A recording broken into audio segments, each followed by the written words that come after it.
Holy crap. People persist in doubting the evidence.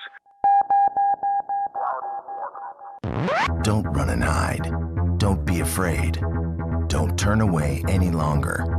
The truth will set you free. If the game is rigged, change the game.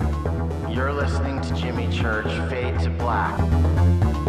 Game changer, game changer, game changer, game changer. The Game Changer Radio Network.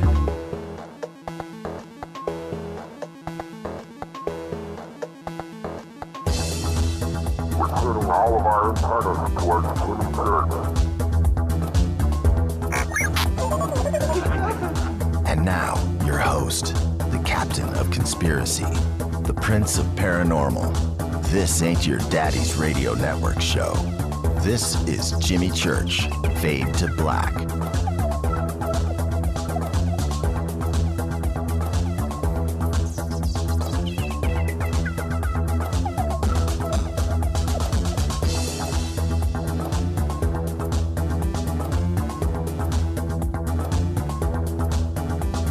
All right. How you doing? How you doing? All right, let's go. I'm ready. It's Tuesday. Fade to Black. Bespoke radio for the masses. Today's Tuesday, March 17th. 76 days into the new year. 289 days left. I'd like to welcome everybody listening all around the world, all across the United States. Hither and thither, to and fro, back and forth, up and down, east and west, north and south, far and near. This is Fade to Black. We are live from the truthfunders.com studios right here in Burbank, California. It's about 95 today, by the way. Truth Funders, do you have a book, an expedition, invention, or paranormal documentary you need to get funded? Go to truthfunders.com. Truth Funders, the number one source of backing your project into the fringe.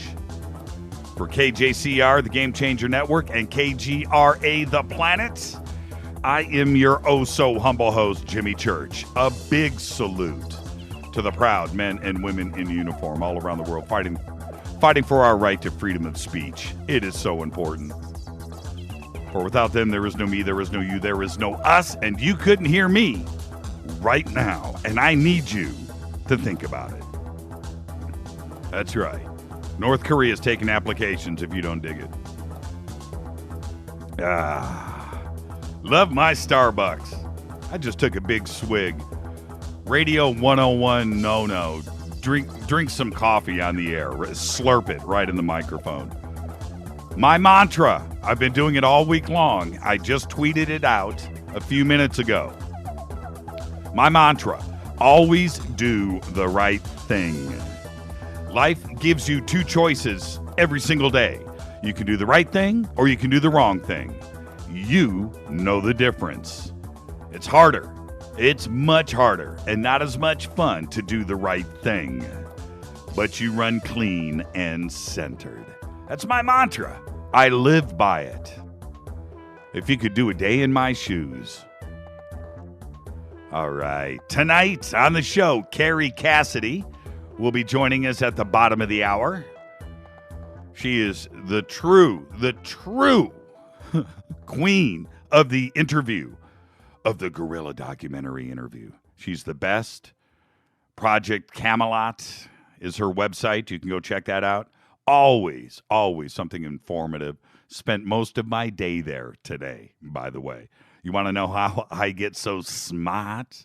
I hang out with Kerry. That's what I do. And she'll be hanging out with us tonight at the bottom of the hour. So excited. And I know that Kerry and I will mention it on the show tonight. We seem to always cross this subject, but we talk a lot. And right before the show today, again, I think we had 3 conversations today. Right before, we're doing sound check. And I just wish we should have just kept it rolling. She should be on the air with us right now. We should have just kept it rolling and just forgot the news and everything else and just rolled straight into the show. And that's what it's like hanging out with Kerry. So she will be with us in just a few minutes at the bottom of the hour. Kerry Cassidy Project, Camelot. Don't forget about the podcast. Support the show. $2 a month. $2. That's it. $2 a month. Go and support the show. Go to jimmychurchradio.com. Click on podcast. All of our past episodes are there. A couple of surprise gems are there. You just need to go. You got to listen to them all, and you'll find out which ones are shouldn't be there, that weren't part of the show. There's a couple of them there. Call me out on it. Go check it out. There's over 200 shows cataloged on that podcast. All right, faders.org, www.faders.org. Become a Fader Not today. It's free. It's fun. Become a Fader Not. How do you do it? You got to go. You got to check it out. You got to find out that, hey, I went to the website and it says I need a code. That's what you got to do. You got to come back, hang out with us in Twitter at JChurchRadio. That's what you do. You come hang out. All the Fader Knots are there. We're going to blast through 3,000, 4,000, 5,000 tweets tonight on the show. Kerry's here tonight. We'll probably do 6,000. You got to come hang out. Hashtag F2B. That's what you do. It's very simple. All right. Contact in the Desert contest. Let's get that out of the way. Contact in the Desert is May 29th through the 31st in Joshua Tree, California. This week will be our last week of winners. And we did it that way for a reason, because we've already given away 15 passes, 15 winners this week. We'll make it 20. I want to make sure that everybody that wins can go, that can make plans for travel, get your rooms, get everything set up, connect up with all the other Fadernauts, because we're going to party. We're going to do that. We got so much stuff that we're going to do. May 29th, we're going to broadcast from there. You want to be part of all of it. You can't win unless you enter. So go to jimmychurchradio.com, www.jimmychurchradio.com, click on Contact in the Desert contest, and enter. All right? Thursday, this Fader night, we are going to announce 5 more winners. And that'll give everybody about a month to get all of your travel plans together for you to go in and tell your boss, take this job and shove it. I'm going to Joshua Tree, and I'm going to go hang out with Jimmy Church. That's what you want to do. You want your name called. 5 more this week. A little disclaimer. If you win passes and you can't go, let us know. There are plenty of people out there that would love to go, that can go, that will walk there. They'll crawl through 20 miles of broken glass on their hands and knees through the hot desert to get to Contact in the Desert. Okay, so if you can't make it, I understand. Maybe you live in Zimbabwe. Maybe you live in Madagascar. You know, maybe you're in Denmark somewhere and you just can't make it. I get that. I understand. Let us know so we can make sure that somebody else that wants to go and that can go. All right? That's it, because I only have 20 passes to give away. These are the last 5. Last week, I said this last night on the air because last night was Monday. Last week, KGRA and Fade to Black started our quest to take over the world. This week, it continues, one day at a time. We're going to do it again tonight with Kerry Cassidy. All right? It's going to be an awesome show. So it's one of those things. All of those new listeners to the show tonight that have never you heard about the show, now you're here for the first time. This is a long-form conversation show. And with Kerry, this is a good example of what we do here, in that I don't have a list of questions in front of me. We don't do it that way here. We just hang out and rap, okay? And lots of subjects are covered. And that's what we're going to do tonight with Kerry. It's just 2 friends sitting on my couch in my living room, rapping back and forth. Tonight is one of those special nights, just like last night with Larry Warren and Peter Robbins. That was very cool. What you want to do is get comfortable, okay? Get comfortable. Pull your blankie up. Get your laptop out or your tablet or your cell phone, whatever you're doing right now to listen to this show. Turn it up. Get comfortable. Get your drink of the evening and get ready, okay? Lock yourself in, because that's what we do here for the next 2.5 hours. Hopefully, you're going to have some great dreams. We're going to take you right into the morning. All right? This is Fade to Black. Let's get this show cracking. Man, I'm already out of time. How do I do it? Every night, I run out of time. Let's get it cracking. Happy birthday today to Smashing Pumpkins frontman Billy Corgan. 48 years old. Billy Corgan. What was that song called? 1977 or whatever? That was a pretty cool tune. Actor Rob Lowe today is 51. I'm really digging his commercials right now. Hi, I'm the paranoid Rob Lowe. Kurt Russell today is 64 years old, and that'll be our Twitter question here in a minute. Gary Sinise is 60 years old. Our dead guy birthday today, Nat King Cole, 1919 to 1965, died at the age of 45. Singer of the greatest Christmas song of all time. That's right, the Christmas song. That he didn't write. Most people think he wrote that. He didn't write that. That was written by Mel Torme. All right, but the Christmas song, my favorite. Nat King Cole's last album, which was called Love, L-O-V-E, was recorded in early December 1964. This is how they did it in the old days. You went in and recorded an album in a couple days. You just got it done. In December 1964, late 1964 December, he cut the album just a few days before he entered the hospital for cancer treatment. Then he was released, the album, just prior to his death. It peaked at number 4 in the Billboard charts in the spring of 1965. He recorded it December 64. On January 25th, a month later in 1965, he underwent surgery to remove his left lung.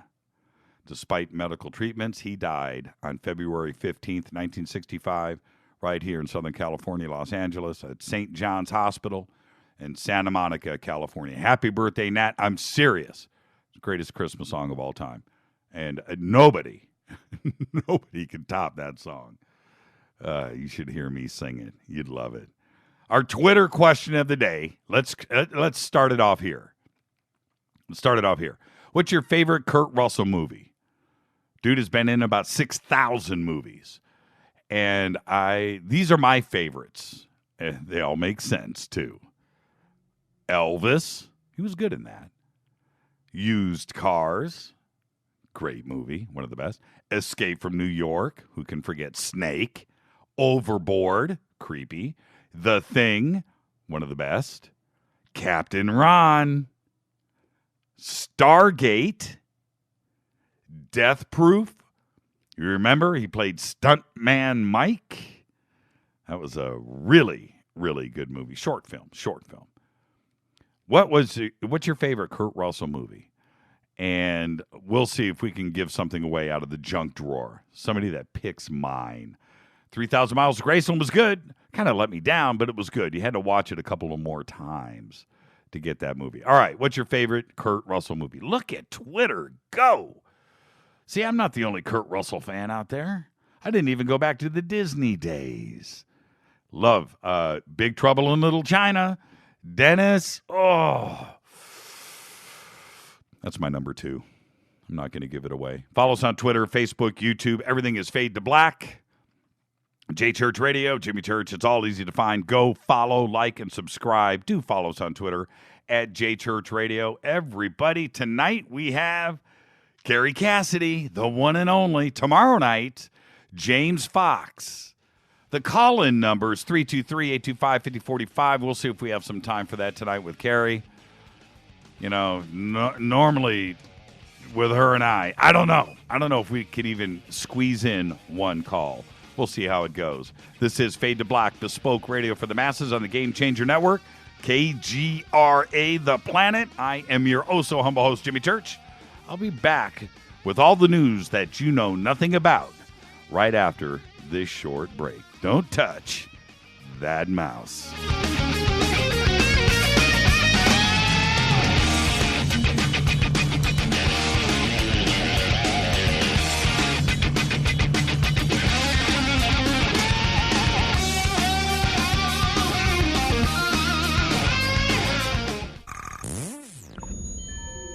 You're listening to Jimmy Church, Fade to Black. Fade to Black will now pause for alien identification. The station that talks the net. KGRA Radio. What's up, revolutionaries? It's me, Jimmy Church. Do you have an IRS or state tax issue? Well, I did, and I called national tax experts. My problems were fixed, done, fini, and man, I gotta tell you, it was a relief. National Tax Experts are a recognized tax office that services clients in all 50 states. It doesn't matter where you live. Give them a call. I'm telling you, they take the time to understand each and every client's individual financial status as well as their financial goals. And that's exactly what you need, my brother, when you're taking on the evil 3-letter. So, seriously, give them a call today at 1-877-909-5444. Again, 1-877-909-5444. Or go check out their website, www.nattaxexperts.com. That's NATTAXEXPERTS.com. Tell them Jimmy sent you. This is KJCR at JimmyChurchRadio.com.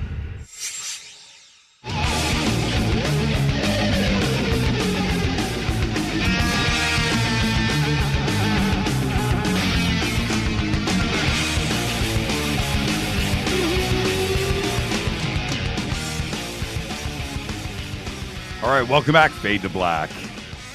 Bespoke radio for the masses on the Game Changer Network. Now, KGRA, the planet. I love saying it. I do. I'm your host, Jimmy Church. Tonight, Kerry Cassidy be with us at the bottom of the hour. Tomorrow night, director James Fox will be with us.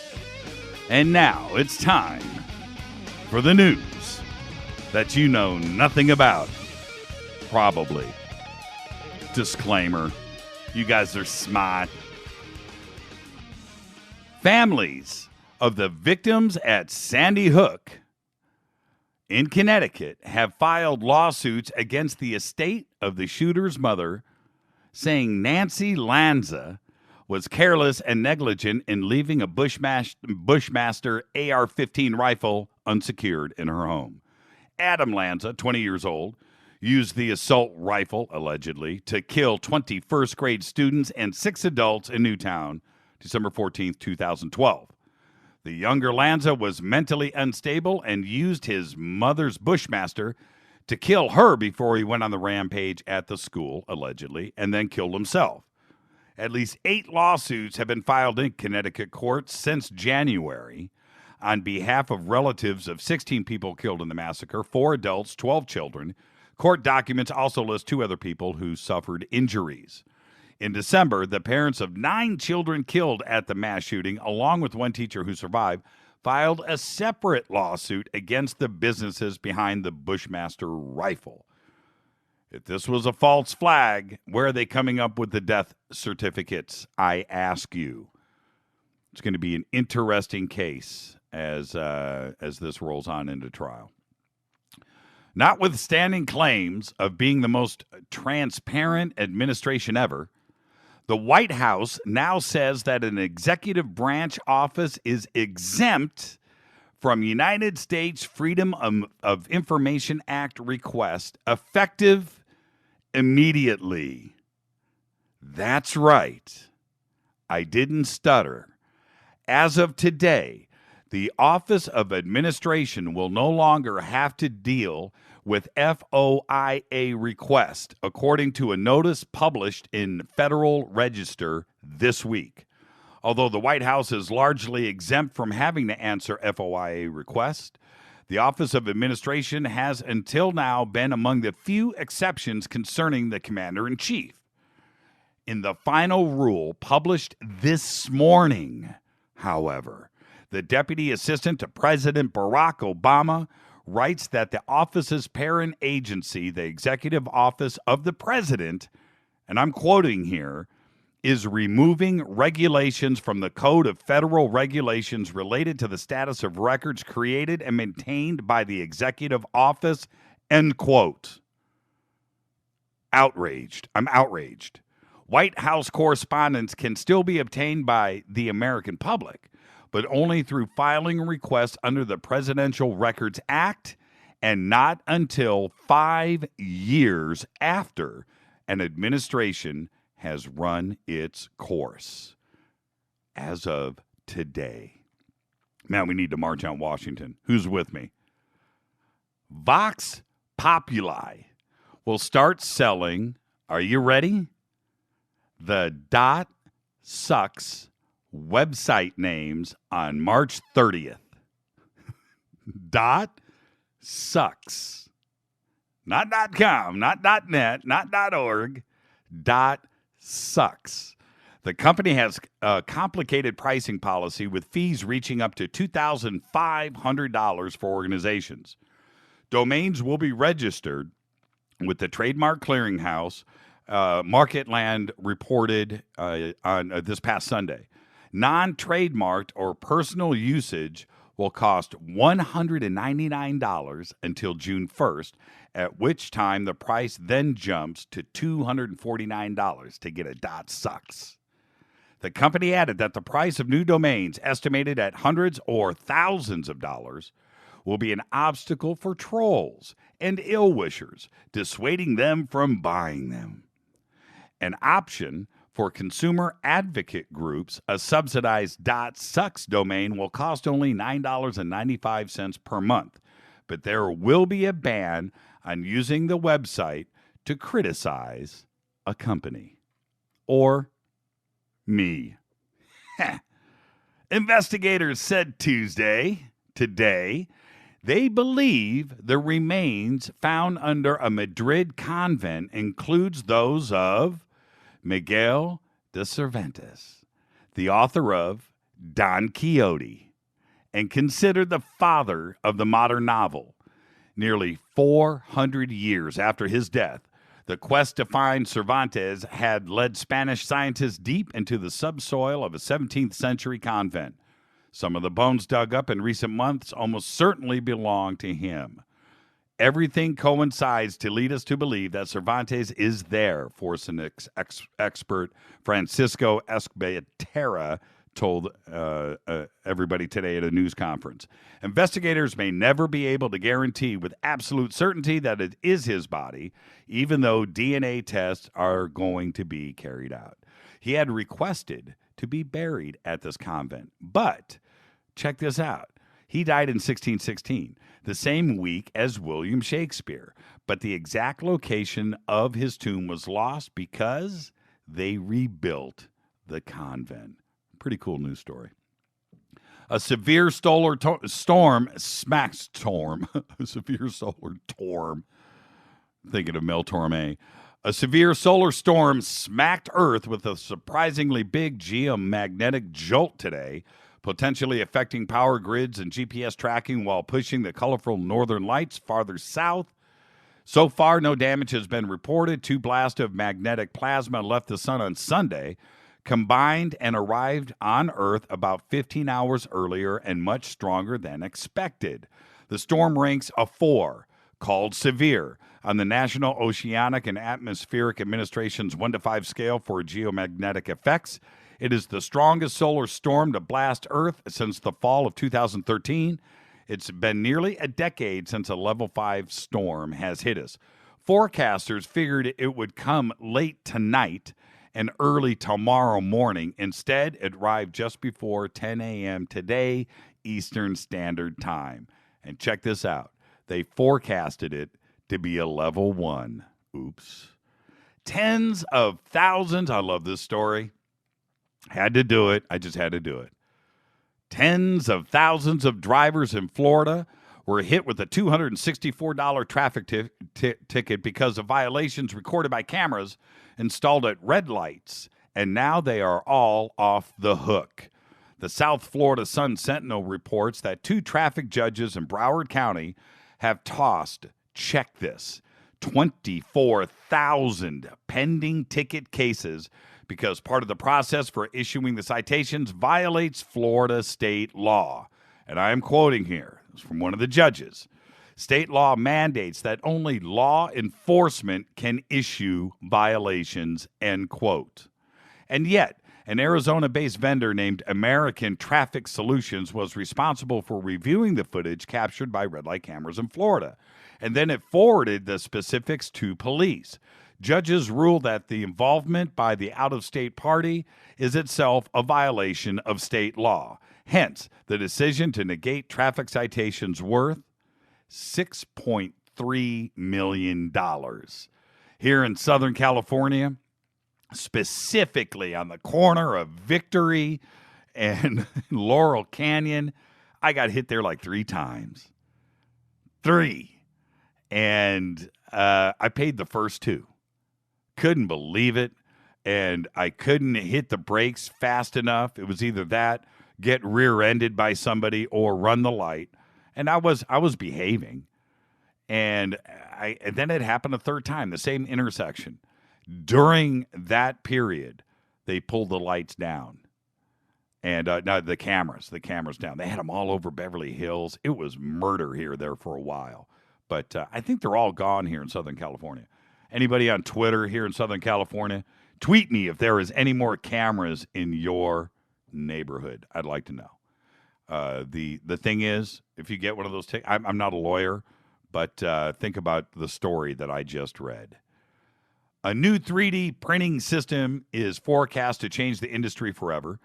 The revolutionary liquid method has been found to be 25 to 100 times faster than its rivals. And it looks something like I'm serious, right out of Terminator 2. That's what it looks like. Carbon 3D, the relatively unknown California-based startup behind the marvel, has pioneered the technique, which it calls continuous liquid interface production, or CLIP. It uses lasers and oxygen in a way that slows down and allows the formed photosensitive resin to cure. This allows the printing to occur in 3 dimensions at once. You should see the video. It's insane. According to 3D Print news site, the privately owned company has been quietly developing the technology since, check this, its inception in 2013. It's amazing. More than 1/3 of Americans who are aware of Edward Snowden's NSA revelations have taken at least one step to protect their information. A new study by the Pew Research Center found that 34% of those with knowledge of government surveillance have taken action, which corresponds to 30% of U.S. adults in total. The results reflect a growing lack of trust regarding online privacy, with 17% having changed their social media privacy settings in response to the Snowden documents. Other popular security measures included avoiding certain applications, 13%, and choosing to speak more in person rather than online. That's 14%. The survey also highlights the impact that the revolutions have had on the public's everyday life, with 1/4 admitting that they have changed their patterns of use across technological platforms a great deal or somewhat. 18% admitted that the way they used email have now changed. 17% said it had affected the way they use search engines, while 15% said that they have altered their mobile phone behavior. Wow. Okay, save the best for last. I hope you're sitting down. Premera Blue Cross said today that hackers broke into its computer systems last year, exposing the data on 11 million people. Premera, based in the Pacific Northwest, said hackers may have accessed millions of health profiles that included Social Security numbers, birthdays, emails, physical addresses, bank account information, clinical information, and detailed insurance claims. The data breach affects so many people because criminals access computers housing data about current and past customers dating back to 2002. The company also has lots of affiliates and related firms. Premera Blue Cross operates in Washington State and Alaska. Its affiliate, Vivacity, provides workforce wellness services. Connexion Insurance Solutions caters to individuals and small businesses. All were affected by the hack. Premera said it was initially infiltrated on May 5th, 2014, but, check this, but didn't find out until January 29th, 2015. And that's it. That's all the news that you know nothing about. This is Fade to Black. Fade to Black on the Game Changer Network. KGRA The Planets. I'm your host, Jimmy Church. When I come back after the break, that's right, Kerry Cassidy will be with us. Excited. Tomorrow night, James Fox. Follow us on Twitter at JChurchRadio. Shoot me an email right now, Jimmy@JimmyChurchRadio.com. Any questions for myself or Kerry? Just hashtag F2BQ and TweetDeck. I'll be back right after this short break.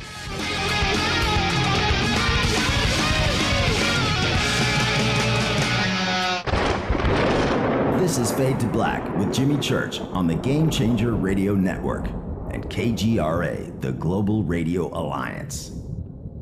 The station that talks the net. KGRA Radio. Imagine no longer being tied down to your computer, but having the freedom to take live talk radio with you anywhere you go. TalkStream Live introduces our first ever iPhone application. The talk shows you follow now follow you, and your iPhone is now the fastest and easiest way to stay connected to the best talk radio on the internet. Let TalkStream Live transform the way you listen to radio. Listen to live talk shows 24 hours a day, 7 days a week. Mobile talk radio from TalkStream Live. Now available in the iTunes App Store. This is Toby Kebbell. You're listening to JimmyChurchRadio.com. Don't hurt me, Jimmy. I'm only little. Hey, I'm Adrian Grenier. And this is Ari Gold. We're the Honey Brothers. Yes. We're of the Honey Brothers. Hey, I'm Adrian Grenier. And I'm Ari Gold. We're the Honey Brothers. And you're listening to Jimmy Church. The Revolution. Attention, all Fade or Not. Studio Dome has a special deal on their SD1 Bluetooth speaker. Just go to JimmyChurchRadio.com, click on their banner, enter the promo code Jimmy, and you get $40 off and free shipping on the SD1. It's voice activated, comes with a USB antenna, cables, and a carry bag. Never listen to your phone, tablet, or laptop speakers ever again. It's the only way to listen to Fade to Black. That's JimmyChurchRadio.com. Studio Dome banner, promo code Jimmy, Gobekli Tepe.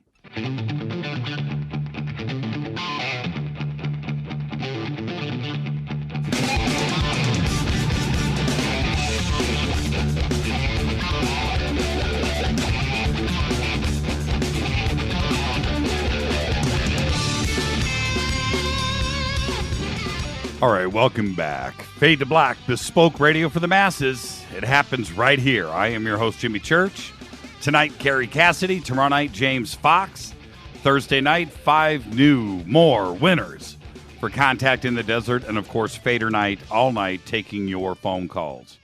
All right, let's go. Kerry Cassidy is a documentary filmmaker, one of my favorite investigative journalists. Her website, Project Camelot, is a leader in the alternative media sector with a YouTube channel that has millions of viewers worldwide. So jealous.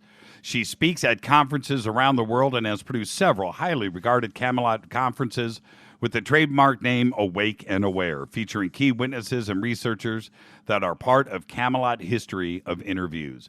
Kerry's blog is viral, has gone viral, will always be viral. It's a go-to place for me every single day. It's a must-see news commentary space that's picked up by alternative news organizations all around the world. Kerry travels the world conducting interviews and documenting the testimony of whistleblowers with above top secret clearances, as well as authors, researchers, experiencers, covering conspiracies, the secret space program, black projects, ETs, Kundalini, and Ascension, and free energy. I would like to welcome back to Fade to Black our good friend, Kerry Cassidy. Kerry, how are you tonight? Hey, Jimmy. Wow, you're loud. You're hot. You're hot. Okay, sorry. I have a cold, so I don't know my own strength here. Yeah. You're blowing that that studio out. How are you tonight? You sound good. Really? Okay, good. Well, yeah. I mean, I feel good for the most part, but you know when you fly on an airplane, how you get all kinds of stuff. Yeah. You know, it's just, I don't know, it attacks your immune system. So I'm just fighting off this cold and, you know, I'll be fine. Am I allowed to say the colloidal silver MMS on the air or not? Sure. You know, really quick, Kerry, for those that are just, for the first time listeners of Fade to Black that are here tonight, welcome back to the program. Always excited to have you on here. And for all of those new listeners, there's no agenda here between Kerry and I. We have no scripts in front of us. We're just going to sit down and talk like we tend to do all the time. And it's funny, we did it again today, didn't we? Jimmy, this needs to be the show. Yes, Kerry. And we did it again today. And it's always great to have you on. Listen, you've got a cold. And every time that I do talk to you on the phone, the first thing I say to you, and you can verify this right now, and I'm not joking, the first thing I say is, where have you been? Where'd you come back from? And inevitably, it's the response is, Hong Kong, Europe, UK. I was just in Malta. I was in Italy. You were somewhere really cool. Where did you just get back from this trip? Okay, well, I was in Malta and I was in Barcelona. I did speaking engagements in both cities, and I was in the UK. I have a place to stay in the UK, so I had a very generous, I guess you say, supporter of Camelot who paid for my flight, with frequent flyer miles. So he covered my flight over to the UK. So then I had to cover the rest of the way, to Barcelona and to Malta. But they invited me to speak in those cities. And as it happened, Hugh Newman, many people will know Hugh Newman. He's he does the Megalithomania conferences in the UK every year. Sure. And I've interviewed him. So if you're familiar with Camelot, you'll know the interviews I've done with him. But on top of it, he is an ancient archaeology, investigator. And interesting, he did a fabulous presentation showing what we're to call the Longheads, basically the Anunnaki. And he's got photographs now from all over the world. He's teamed up with Brian Forrester, who's the expert on the Longheads, sure, as they're called. And these are the real thing. In fact, Brian is having one DNA sequenced at this time to prove that it's non-human, and that's basically what's being proved. So Hugh had incredible photographs. And basically was a guy stood up at the end of his talk and said, I guess we have to change the books. Yeah. Like the history books. That's it. So that was what happened in Malta. And then I was in Barcelona and I had Ole Damagard, who I've interviewed a number of times. And he has written an amazing masterwork called Coup d'etat in Slow Motion, all about the death of Olof Palme in Sweden, the prime minister there back in I think it was the 60s, similar kind of taking out, he got taken out just like Kennedy. And so he basically was on the ground investigating every single detail and proving it was a false flag. From there on out, he became something of an expert on false flags.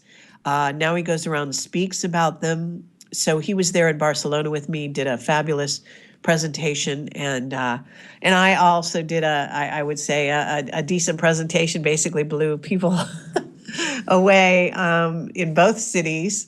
I don't think they could even handle the new information I was putting out there that comes from my newest whistleblower. So well, let me ask you, your last trip to Malta, when I watched the interview and you had a translator, you had the guy and they were doing the best they could with you, and it was a great interview, by the way, but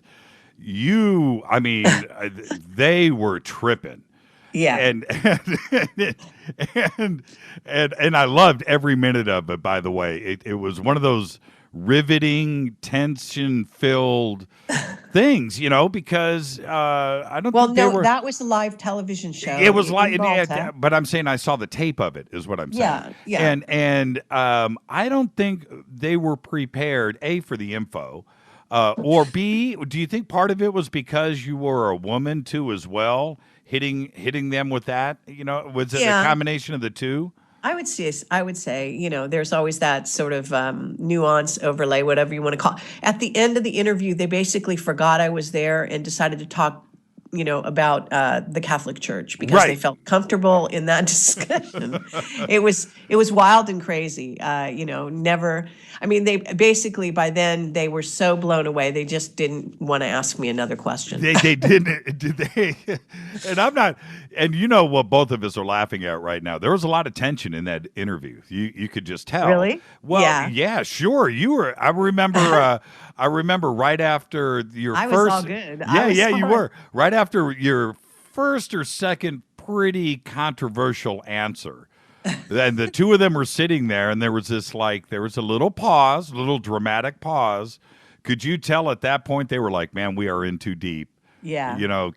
Because I was looking at the look on your face and those guys, and I just don't think they were prepared. Were they prepared is my question. Did they know?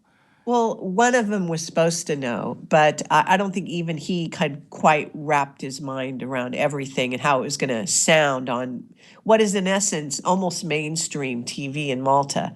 That's what adds that extra layer, right? Right. So it was a one-off, one-of-a-kind kind of situation. And I have to say, when I walked off the stage, there was a priest who shook my hand and said, "You have a good heart." And he gave me a statue of Jesus. He blessed you before the interview. Yeah. That's funny. No, after. After. Which I thought made him. I thought that made him quite a trooper. He was a younger priest, and so I guess he didn't know any better. And when you were, we're talking about an interview that maybe a lot of people haven't seen yet. Is it still up on Project Camelot? if you go to upcoming events and scroll down to my Malta area of that page, which I'm still trying to put together. Actually, you'll see my poster that I did with Hugh Newman and announcing our talks. Haven't taken that down yet, but if you scroll down all the way, I believe, I'm just doing it myself right now. Yeah, you'll see my Malta video, which the Maltese Tourist Board loved the video we shot there. It's really quite spectacular, in terms of, the landscape is just incredible there. So encourage people to take a look at that. And there's some cool music that my partner, Neil Anthony Sanford, who's been helping shoot and edit my videos lately and doing a great job. He did the filming, and he did a lovely job on that particular video. But then below it, you'll see a guy kind of leaning back. Right. And that's the interview we're talking about. So you can still watch it. It's on YouTube, but you can click to it from there. So it's just on my site, upcoming events, top of the site. You can see that. Well, I want everybody to go and check out the interview, because that way you'll be able to reference what Kerry and I are talking about right now. You'll totally get it. And do you think Malta, now this is your second trip there this year or in the last 12 months? My second trip, a year ago, I was back there. So it was basically, what's happening is, first of all, I was trying to raise awareness about Malta because, it's an incredible vortex on the planet, and it's often overlooked, but it's kind of like the best kept secret of the Vatican and the Knights of Malta. And this time I got to go visit the actual site where the Knights of Malta have their fortress. I didn't get to go in the fortress. I am supposed to be able to arrange that at some point in the future. But at any rate, it's supposed to energetically have some of the strongest energy on the island. And of course, magicians operating, they want to have the strongest energy. So it's significant that that particular site is packed with energetics. And then alongside there were incredible yachts, the most gorgeous, expensive yachts, high-tech yachts I've ever seen in my life, docked along the side there. And then we got to walk on this little street that they're actually renovating that had their original structures with little plaques over them saying, Knights of the Knights from France, the Knights from Portugal. Each of them have a little place in the street where they I guess originally stayed, and they're the same structures. They're just renovating everything. So it's a small, very picturesque, European street there on the end of the island over there. I think Malta, gorgeous place. Yeah, and I think Malta is quickly becoming like a go-to megalithic spot. In that, we all know about Giza, we all know about Peru and Bolivia and Mexico City. There's places Stonehenge. We know these places. Malta is not at the top of everybody's list, but it's getting that way. People are talking about Malta, and it's such a crossroads. It's a crossroads of the Mediterranean, of course, Italy and Europe, and everything tended to, at one point, everything went through Malta once, going back for millennia. Absolutely. Well, I mean, that's part of the reason I want to try to do a conference there. We're trying to do a conference in the fall. We're going to bring the top speakers from around the world all to Malta for one weekend. And we've decided to do it like that. We will broadcast also around the world live. So it will be a very interesting event. We want to get these people to talk about the ancient archaeology there because it's stunning, right? Absolutely stunning. And one of the sites, in fact, is considered maybe the oldest site on the planet. My whistleblower, Captain Mark Richards, from the Secret Space Program, told me that Malta has real sites that were built by off-worlders, that's one of the places on the planet. And so that's from him, basically saying those sites are, contrary to what they try to tell you, those sites are not built by human hands. Sure, no doubt. And I mean that. I'm saying that for real. And what I wanted to ask you was the people there and the government, are they cool with this attention? That not only that they're getting, that you're giving them, are they cool with it?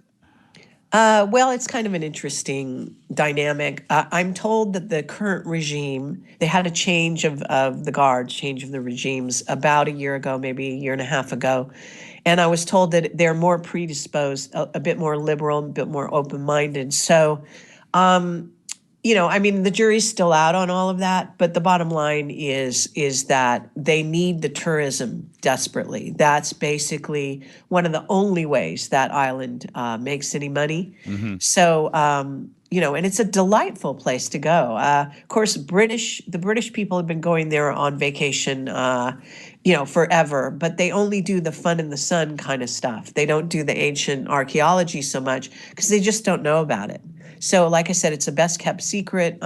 We want to bring the eyes of the world onto Malta, and just get them aware. And the history going back to the time of Atlantis and before. I got a quick question in Twitter. I normally don't do this that early, but this is actually a very good question. And it comes from Catalina, and she says, how can Kerry tell when somebody can't handle it, like the guys in the interview, in Malta, as you're talking to a crowd or at an interview, and you're talking about some pretty controversial subjects that we need to be aware of. How can you tell when they just can't handle it, and maybe you have to back off, or do you back off? Well, yeah, I try to test the crowd and see where their, sort of their, what do you want to say, psychic IQ, is at before I start. It's not that easy to do. Also because it's always a mixed bag. So, there's going to be some people who are way ahead of the crowd and some people that are a bit behind. And that's just the bottom line. You're going to have a mixed group.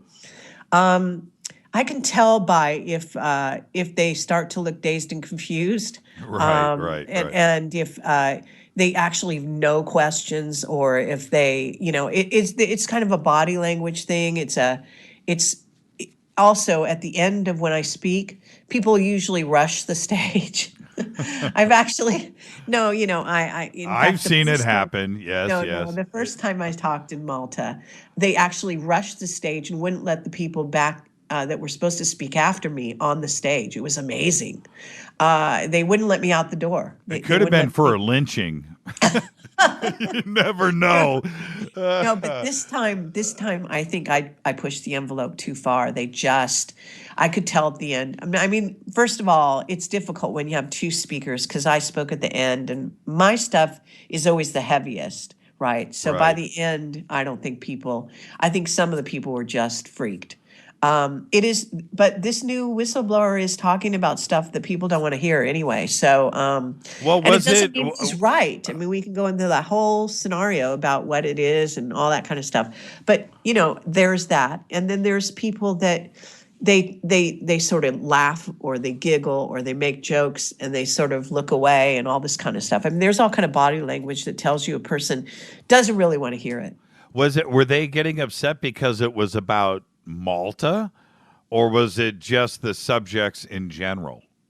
No, when I was what happens is, I do my whole thing. And in this case, I had brand new whistleblower testimony and I decided to package it. It was sort of experimental almost because I don't usually do this. It was raw, brand new whistleblower testimony. And I just started to put it out there at the end of my talk. And as I went through it, I could just feel in the room, I was losing people right, left, and center. They just could not follow. And it's not because it's like they could understand the English, right? Right. But because the Malta crowd, you don't even use a translator. They speak English, but at least the crowd there did. But, what happens is it's when you start talking about the Illuminati plans for the future of the planet, it is so complex, and sometimes people just, they just can't put it together in their heads. They really, maybe they're used to, they want a nice, friendly ET that comes and visits once in a while, and that's all good. Maybe they can handle that. But they don't want to hear a major agenda with, a rollout, et cetera, et cetera. It's deep, it's deep. With all of... I'm going to do. I want. This is probably going to be a long answer, and we're going to be up against a break here in a few minutes. With all of the interviews that you have done, which one stands out? I mean, which ones are my favorite. You and I have discussed these so much, but for you, Kerry, when you look at the vast body of work, is there one that stands out? Oh God. That's people ask me that, and it's kind of, I know it sounds crazy, but in a certain way it's like, pick among your children. Right. Well, it's a creative enterprise. Okay. What I do, I'm an investigative journalist. I do the hard, sort of facts and look and do the backup and all of that. But in the end of the day, when I put a video together, it's a labor of love, and, that's what happens. So I love different ones for different reasons. I can give you some highlights and some fun things. The Gordon Novell is one of my favorites. Why? Because he's such he's such like a 1940s gangster kind of guy. And I shot it in black and white, and the CIA saw it. They had to vet it before I could release it. And we had a big argument over whether I could release it in black and white. And they said, no, you should do it in color and all this bullshit. And nobody agreed with me. But I stuck to my guns and I said, no, I'm going to do it in black and white. It's right for Gordon. And then what happened is we had a well-known filmmaker. I guess I won't name him, but he happened to be a friend. And he weighed in on the whole situation. And he said, she's damn right. Don't change your mind. Stick to your guns and the whole thing. I guess I just swore on the air, but what the hell? Twice. Are you watching Twitter? Are you watching Twitter? No. But anyway, so that was sort of a laugh, and that was fun. I love pushing the envelope. I received a death threat over my portion of the Pete Peterson interview, so of course that's one of my favorites. I love John Lear. I love Bob Dean, of course. Right.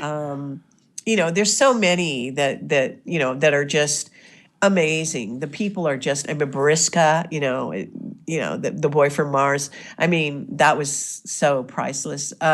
What can I say? I'm prejudiced. Okay. Well, somebody taught me, and now this is my answer. When I get that question, the last one.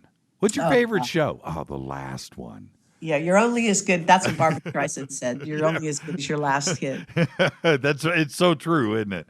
And it's hard because, especially with your stuff, You get kind of lucky, and it's the same way with this show. If you're going to go and click on a Fade to Black episode instead of scrolling down like you would with Project Camelot, because there's so much there, you know what? Go random.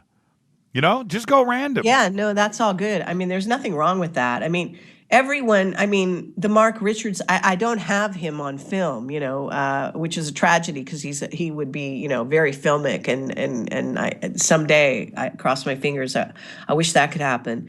But the content, if you want to ask me about content, I would say some of my Mark Richards stuff is some of my favorite stuff, hands down. Ashiana Dean, another big favorite of mine. Just Richard Allen Miller. What a card. The guy is just, he one never of the quits. best. Yeah, one of the best. Stellar. Henry Deacon, who we really never got a straight on interview with, but I've got a number of, he went on stage in my Awaken Aware time travel conference a couple years ago in 2013. And his testimony, I guess most of it was written in the early days of Camelot. So that's an old favorite. My most recent one is fabulous. I mean, the guy is just brilliant and really well spoken. Very charming. Cameron Fowley. Yes. Yeah, it's a great interview. I recommend that to anybody. Okay, real quick, we're up against a break, but when we come back. Just a few short minutes. When we come back, I'm going to ask Kerry, which one does she regret? Get ready, Kerry. Think about that. You've got 2 minutes to think about the one that you wish you could rewind. This is Fade to Black, bespoke radio for the masses, Game Changer Network, KGRA The Planet. We are talking with Kerry Cassidy. We'll be back right after this short break. Stay with us.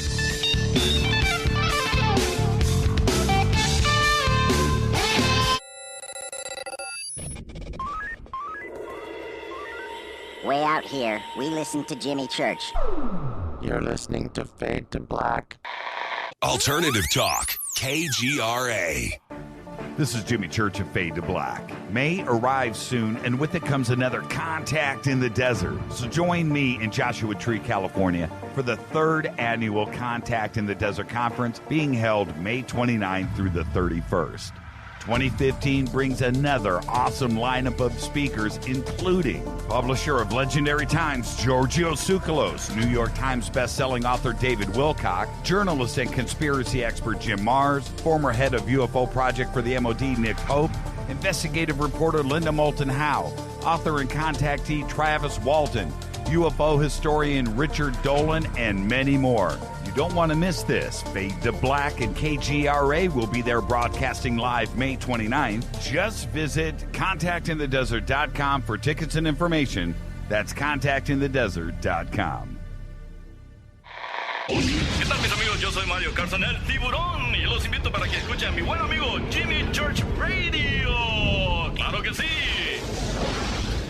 Did you ever turn to your radio for your favorite talk show to find that it's been preempted for this? In the air to deep right center. Back goes Lewis to the wall, and it's out of here!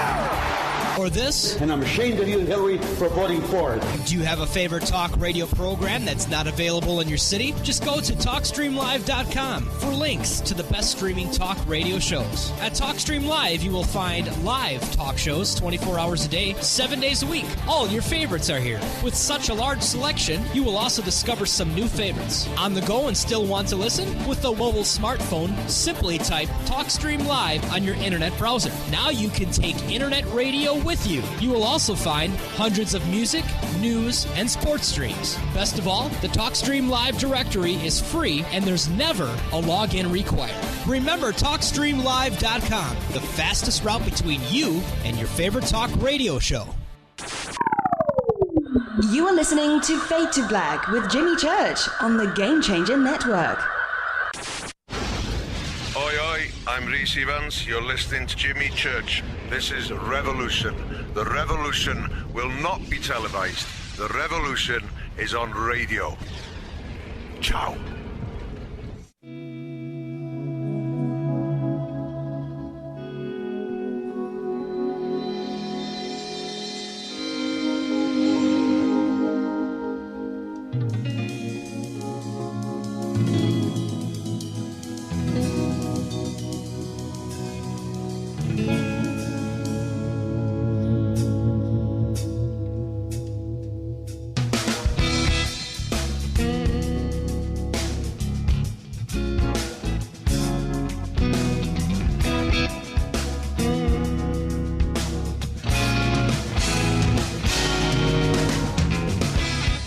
All right, everybody, welcome back. Fade to Black, bespoke radio for the masses on the Game Changer Network, KGRA The Planet. I am your host, Jimmy Church. Tonight, Kerry Cassidy.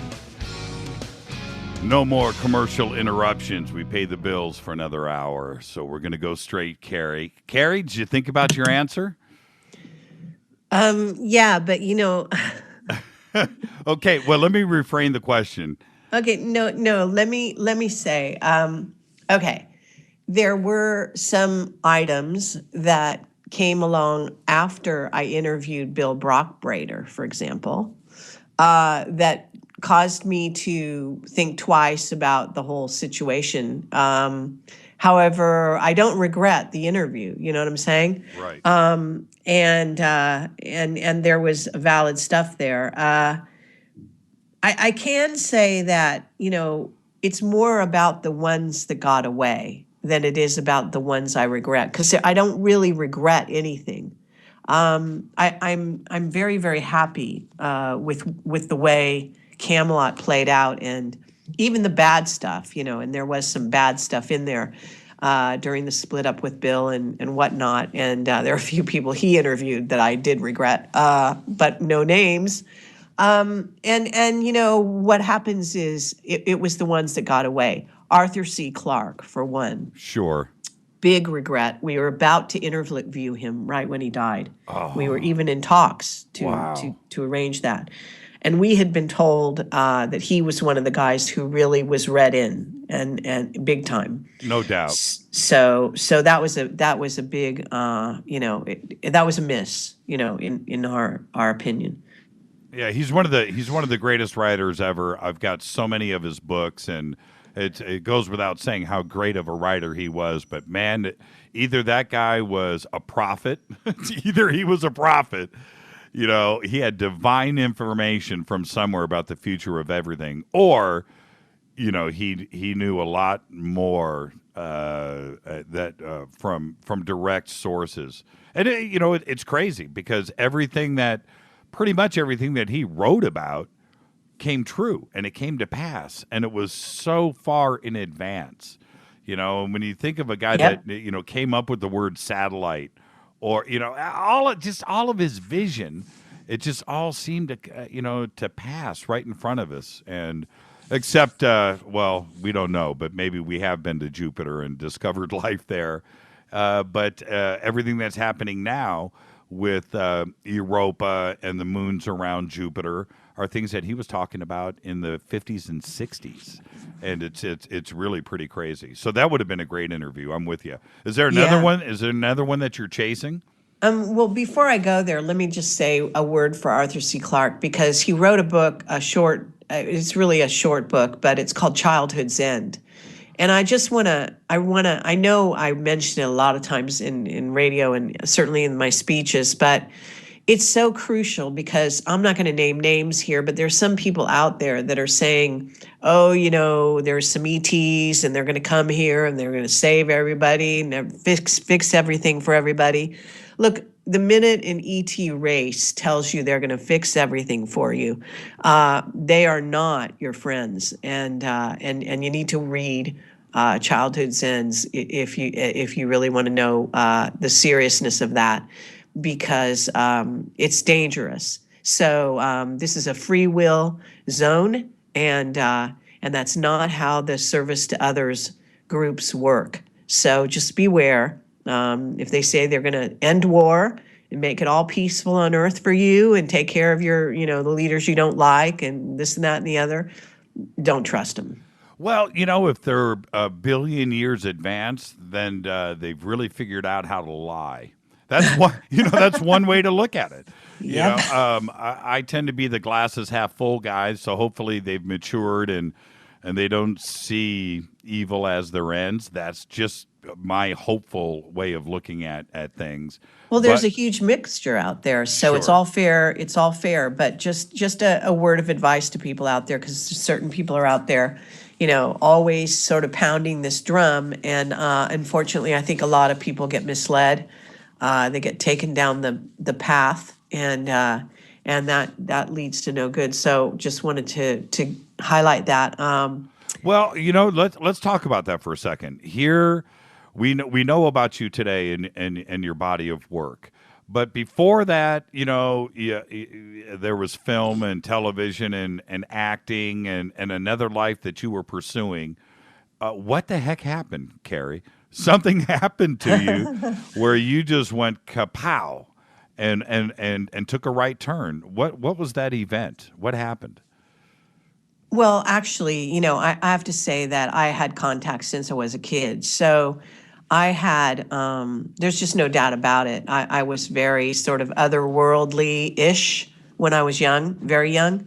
And, I always tell the story often that, when I went to NASA for the first time in Redwood City, outside of Moffett Field, we went on a field trip, and I was a little kid. I walked in, and I thought, wow, this looks familiar. I have no idea why I thought that. It was bizarre. But I do know when I interviewed Norm Bergram, he did say some things about kids that were genetically messed with. Underground, he worked underground during the 50s and 60s, and I guess even more years than that. He's like 85, so however many years he was down there. But he seemed to know something about what was going on with, messing with kids. I believe that I was what you call a MyLab. I believe I was sort of messed with early on. I have a strange birthmark on my right shoulder. I have an implant, that kind of thing. So, and I was just always unusual. I was quite psychic. I read tons of books, and I was even studying the occult when I was like 12. Was this stuff that you were talking about, or were you keeping it inside of you? Oh, yeah. No, I wasn't talking about it. Although, I might every once in a while say something or whatever. I just kind of lived in my own world.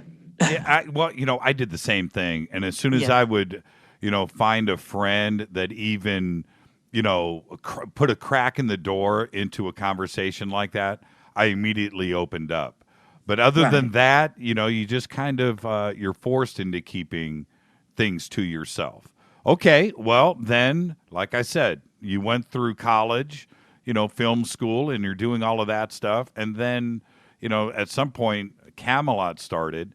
But when it comes to the Illuminati and the New World Order and ET and everything that you investigate now, that I do too, what happened? What made you? What made you? I mean, because you could have had a successful film career, and not that you do now, just in a different way. Yeah, no, I never envisioned that I was going to do Camelot. I can tell you that. That was the furthest thing from my mind. I wanted to make sci-fi blockbusters, as a matter of fact, and I was writing screenplays when I was working as a contractor in media relations at JPL, Jet Propulsion Lab. So I was going down the rabbit hole there, writing screenplays and gathering information to put into my screenplays. When I saw E.T. for the first time, I remember that was an eye-opener, because I thought, wow, this is what I know. It's on the screen. I can't believe it. Do all these people realize this is true? I looked around me, in the audience, and the theater was packed. But, to me, it was a revelation, because it was just never spoken about, that stuff, until you actually saw it when Spielberg revealed it. So you and I often talk about JPL and NASA. And I'll say that I'm gonna throw you under the bus for the audience. When Kerry and I are talking privately, she'll always start off with this, but Jimmy, and I know here it comes, and you hit me with something that is just, it always levels me. And one of the things, and there's too many times that we've had that experience, but when it comes to JPL and NASA, you drive this home to me on a personal level all of the time. We've never had a chance to talk about it on the air, but when you were there, can you tell me, what's the feeling that's going on there? Is there immense secrecy? Is it completely compartmentalized? Are there people walking around there completely oblivious, and then other people walking around there oblivious to the oblivious because they know so much? What's the culture? Yeah, that's interesting. I would say there's people just playing by the rules and screening everything else out. I mean, there are people that are in the know. Caltech is part of NASA and part of JPL, and we did a television. It was a pilot for a TV show, and we actually interacted with. I don't know if it's if I should use the guy's name, but he's it was on the video. I don't know. I can't remember what they edited out, but they basically he ripped off his microphone at one time, part of the interview that we were doing on television, right? They're recording it. And they cut it out. They put it on the, it was on the cutting room floor of the pilot. But the bottom line is, as we asked him some questions, he didn't want to answer. And he said, I didn't sign up for this. And he just ripped off his mic stomped out of the place. Yeah, and he works for Caltech. He's a top physicist, top. And so the question is, number one is, did he think we were dumber than we, dumb so he could get away with whatever it was, and he was shocked that we knew something? Or did he really not know and he was legitimately scared shitless? Or Right. What was the story? Because he lied to our faces. He said there was no such thing as remote viewing. It was so stupid. It was a stupid answer, but the guy got nervous, and he's a youngish physicist, so you figure, oh, all right, fine, because nobody's ready for Camelot necessarily. But then we have another contact who shall remain nameless at Caltech, who is fully read in. I mean, the guy knows, he knows all kinds of stuff, and a great contact for us back in certain days and so on and so forth.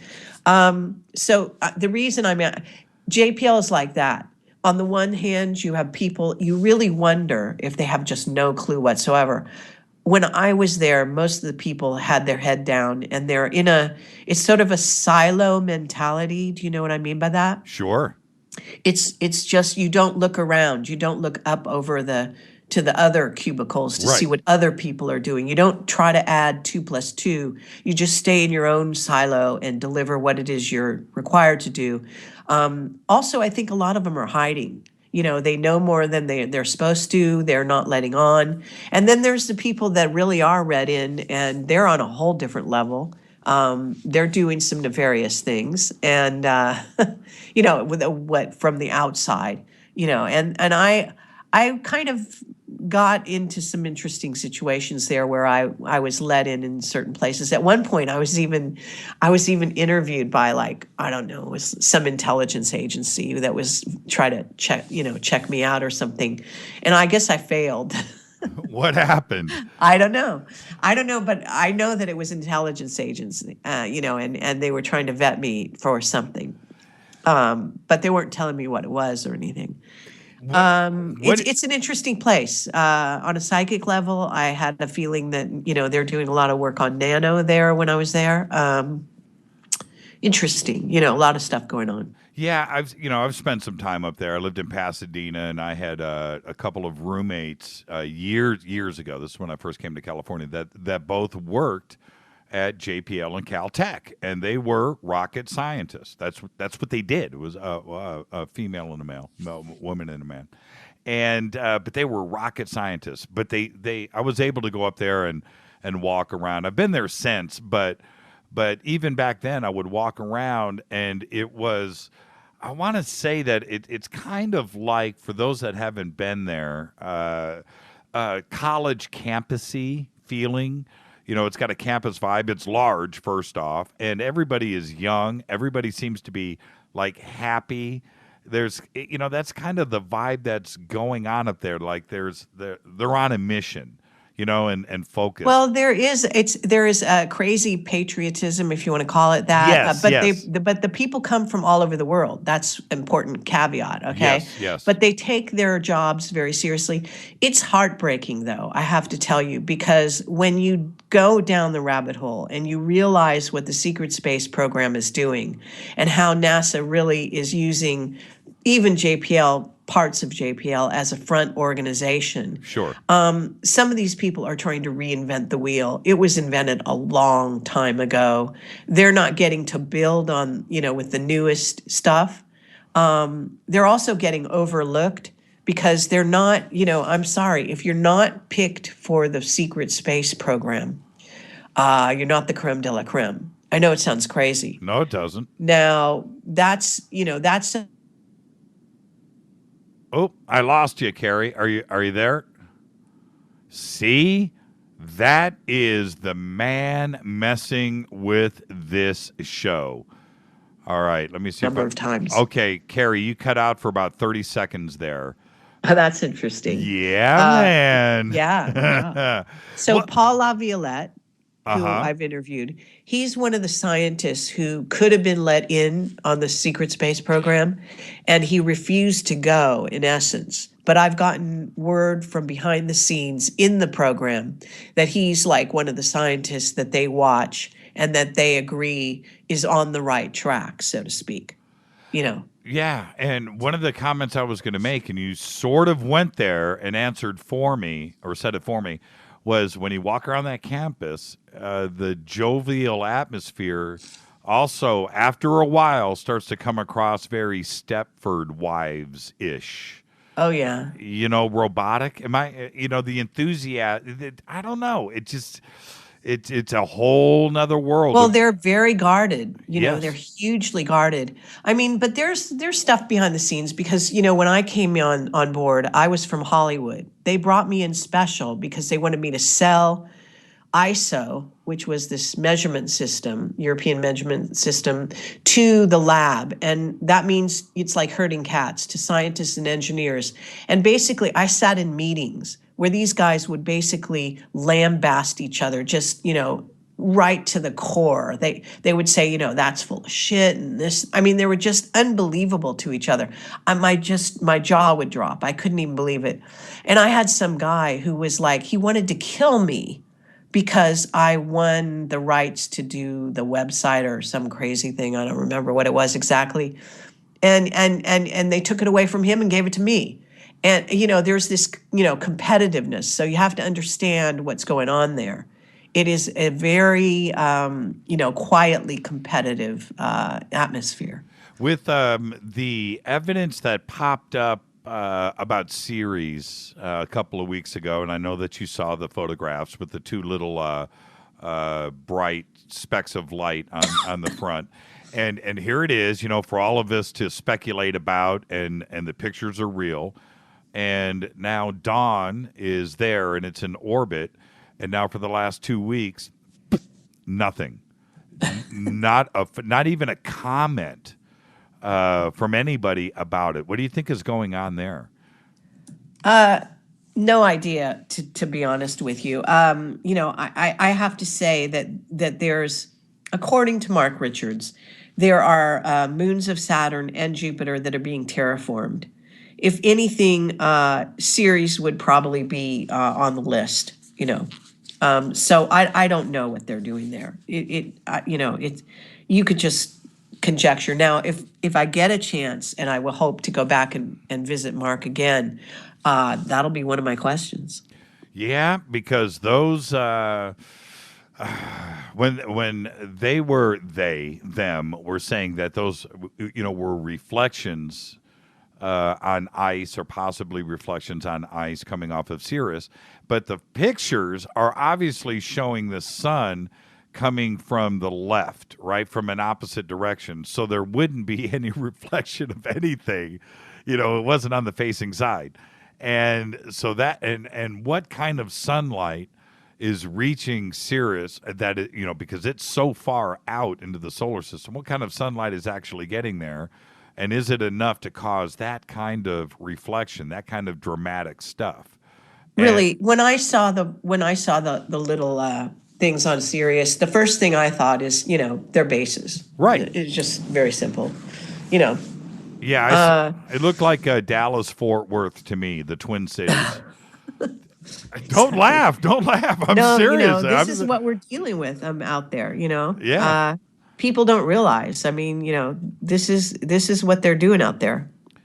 And why do you think is this enough time? Because we're looking at examples happening in real time now with Sirius that have gone on with Mars and have gone on with the Moon and other places around our solar system, where it like gives NASA and JPL time to formulate a story.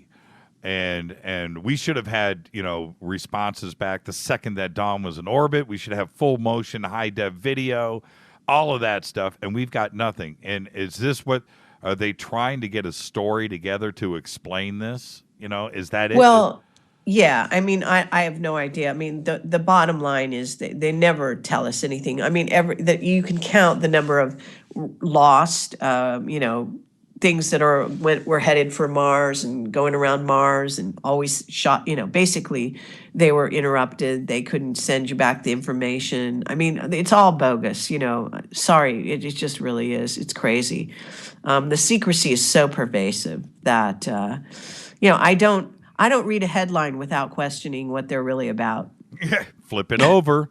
It over. You'll find the truth. Speaking of that, Jimmy Kimmel, last week had Obama on the show. And, well, I would love to hear your take on that. You want to go line by line?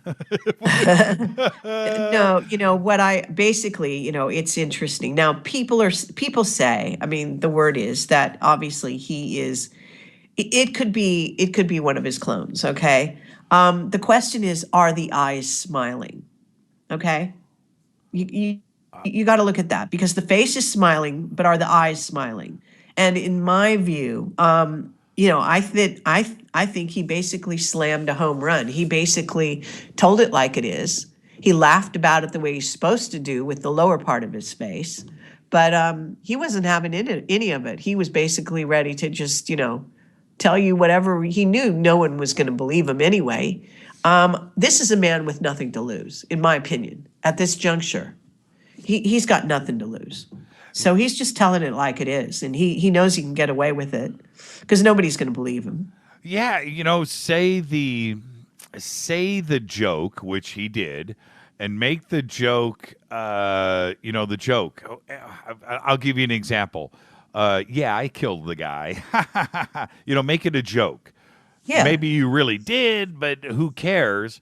You made a joke about it, and you're trying to deflect. But he was so smooth, he didn't even take a beat. No. See, I look at that. Yes. I look at how long does it take him to formulate. He didn't have to formulate. Now, maybe they prepared him in advance for the questions, okay?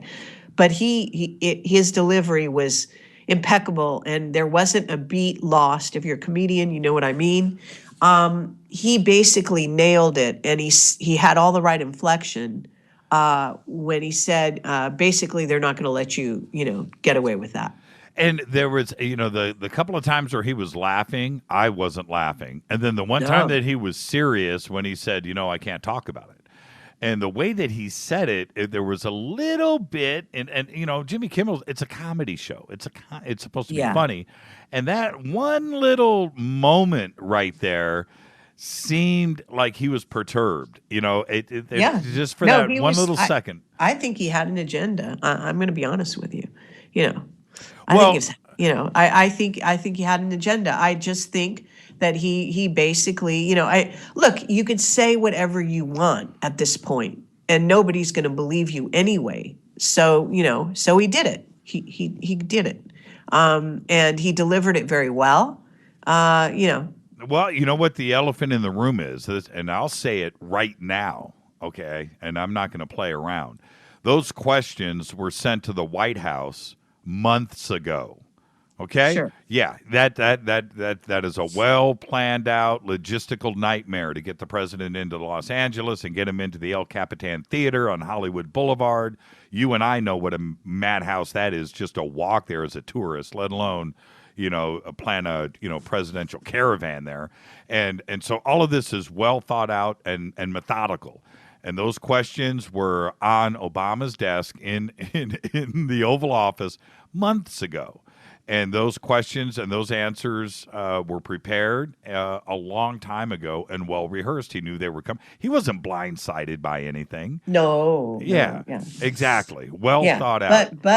But see, when you have an opportunity and you're a desperate man and you're in dire straits and you have been for quite some time and your hands are tied, what do you do when you're given, a breath of fresh air or a drop of water? You're not going to refuse it. So he basically, I think that's my opinion. Okay. You don't have to agree with it, whatever. But, No, I totally agree with you. And here we have Kimmel now has, he's bombed on Clinton about this, and now he's hitting Obama. And both of them, the questions were essentially the same from Kimmel both times. The body language and the uncomfortableness between both presidents were very similar. They weren't cool with it, even though they knew the questions were coming and they knew their answers in advance. They were still squirming in their chair. As comfortable as Obama tried to look, there was a moment there where he was not. I can't imagine the pressure on him at that moment.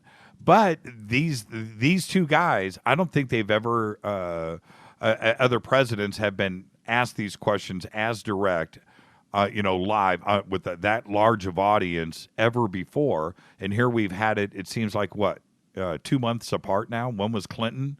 2 months ago? I didn't see that one. Oh, you didn't see the Clinton one? No. That was even better. Clinton was... Not so sure about that. I mean, Clinton was out of his mind. It's just because the psychology of Obama under the circumstances. It's just my reading of it. But, I saw a man that wanted to deliver a message and was using the technique and doing it very well, So, I thought Jimmy Kimmel was more uncomfortable than Obama. You should go back and watch the Clinton one. The two moments are so similar, so different, but so similar too. The questions that Kimmel asked were the same of both guys. Right. But watching Obama's body language and Clinton's body language, it was pretty interesting to watch him squirm. I wanted to ask you about Podesta and this tweet from a couple of weeks ago. What did you think of that? His biggest regret of 2014 was not disclosure. Well, that's old news. I heard that a long time ago. I don't know. Maybe it came out again recently. But I thought I'd heard that quite a while ago.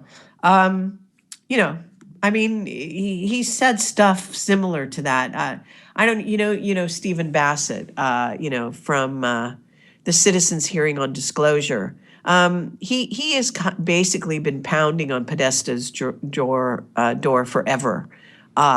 Seeing him as an ally, in the fight for disclosure. And I think Podesta has been fairly outspoken about the situation. Not sure why he gets away with it. Maybe just, people think, it's his hobby or some crazy thing. I really don't know. I mean, there's some interesting information that came out about Bentwaters just recently. I think it's fairly recent, and it's such an old story, so I hesitate to even bring it up. But Linda Moulton Howe did some investigation, and Christopher Green, Mr. You're talking about Kit Green. Yep. Yeah, he's he's on ATS, and he was basically throwing what I call the UFOologists a bone, right? Right. Saying that the evidence of this what you call radiation on this guy, and I don't know how to say his last name, Thorogood or whatever it is, basically saying it's legit, and that for all intents and purposes to have a guy on his level who's worked with, behind the scenes. I mean, he doesn't even say all the stuff he's done, but definitely CIA. Bill and I had direct dealings with this guy years ago. And he tried to do some, psychobabble stuff with me. And he's probably going to hear this, so what the hell. But very educated man, very, very, smart, a real operator. I don't know. I might call him Dr. No. He's a serious guy. He's been way deep in the trenches. Don't be surprised about that. So yes, he's throwing you a bone. Big news. Hello, but I don't know. This stuff makes me yawn. So. Oh man, here we go. ATS. You had to go there. Sorry. They're already typing. They're already typing. Church and Cassidy, man. Wow. Talking about Kit Green on his show, Fade to Black. The guy wrote directly to me and stuff in the back in the early days when we were dealing with certain situations, let's put it that way. So, interesting days back then. Was he, do you think, all right, you know what, I'm going to go there. I can't even believe, I have left ATS alone for almost 2 years, okay? I'm scared of ATS. I'm just petrified of ATS. Because they'll rip you apart or something? Well, man, the rumor is, it's just a CIA front it is. It's not a rumor. Come on, let's get real. See, no, Kit Green even says he's a partial owner in it. What do you want? Is that not testimony enough? Oh, man, they're going to shut us down tonight, Kerry. Well, no, he wrote that. I know. And I've just avoided it. Look, right here. John Lear will tell you everything you want to know about ATS. He spent a long enough time on there. But, of course, Lear has his own questionable MJ-12, background. So, it's all cool. Right. These guys are, this is like an old boys club now, these players. Right. Well, here on my little notes for the show every night, right, I've got notes of things that I would like to cover. And I have had for over a year this line right here that I've never said it on the air. I've just avoided it like the plague. But it's a question for Twitter. And the question is, ATS, above top secret, CIA disinfo agents? Question mark, question mark, question mark. It's right there. And I've just never wanted to go there. And here we are, boom. All right, well, cat's out of the bag now. But it's been a website now. Personally, if it's a CIA front, they know that through my IP addresses that I've been to ATS probably, and I'm not joking, 3 times in 2 years. I'm like you. I never go there. I never go there. I just don't. I don't want to know. I don't want to hear about it. But I did hear. I think in the early days they basically raked Bill Ryan over the coals over something at some point. The fact is that I'm not a huge. It's crazy because I have a forum, so don't let me. There's a Camelot forum, and then there's the Avalon forum, and we basically gave birth to the Avalon forum, but I gave it to Bill when we split Camelot and all that. And once in a while I go over to the Avalon forum and have some kind of conversation or whatever. And I have nothing against the people, but forums, it's just like someone recently said, and I'm going to use this opportunity to just explain. I disabled all the comments on YouTube under my videos because one of my witnesses recently, not going to say who it is. I want to be careful here, but bottom line is, the person someone was in tears over the situation because those people are, first of all, trolls, and some of these people are paid by the CIA to go in and just trash the thing, right? Left, and center. And you're talking about human beings, okay? They do have feelings, okay? And some people they could care less. And I said, okay, I've had it. If you have a comment, write to me directly, have some chutzpah behind it. Don't go on there like a fuck, let me be careful I don't swear. So I'm sick. No, really. It's just too much. It is. People are cruel, and there's too many trolls, too many CIA plants on that darn thing. And it just I can't do it anymore. So, okay, back to ATS. you're going to have those kind of people on any forum. You always have them. They love to rip somebody, a new one, as they say. It's just the way. But some of the information will be true, and some of it's legit, and some people go on there just completely naively and start, talking about this, that, and the other.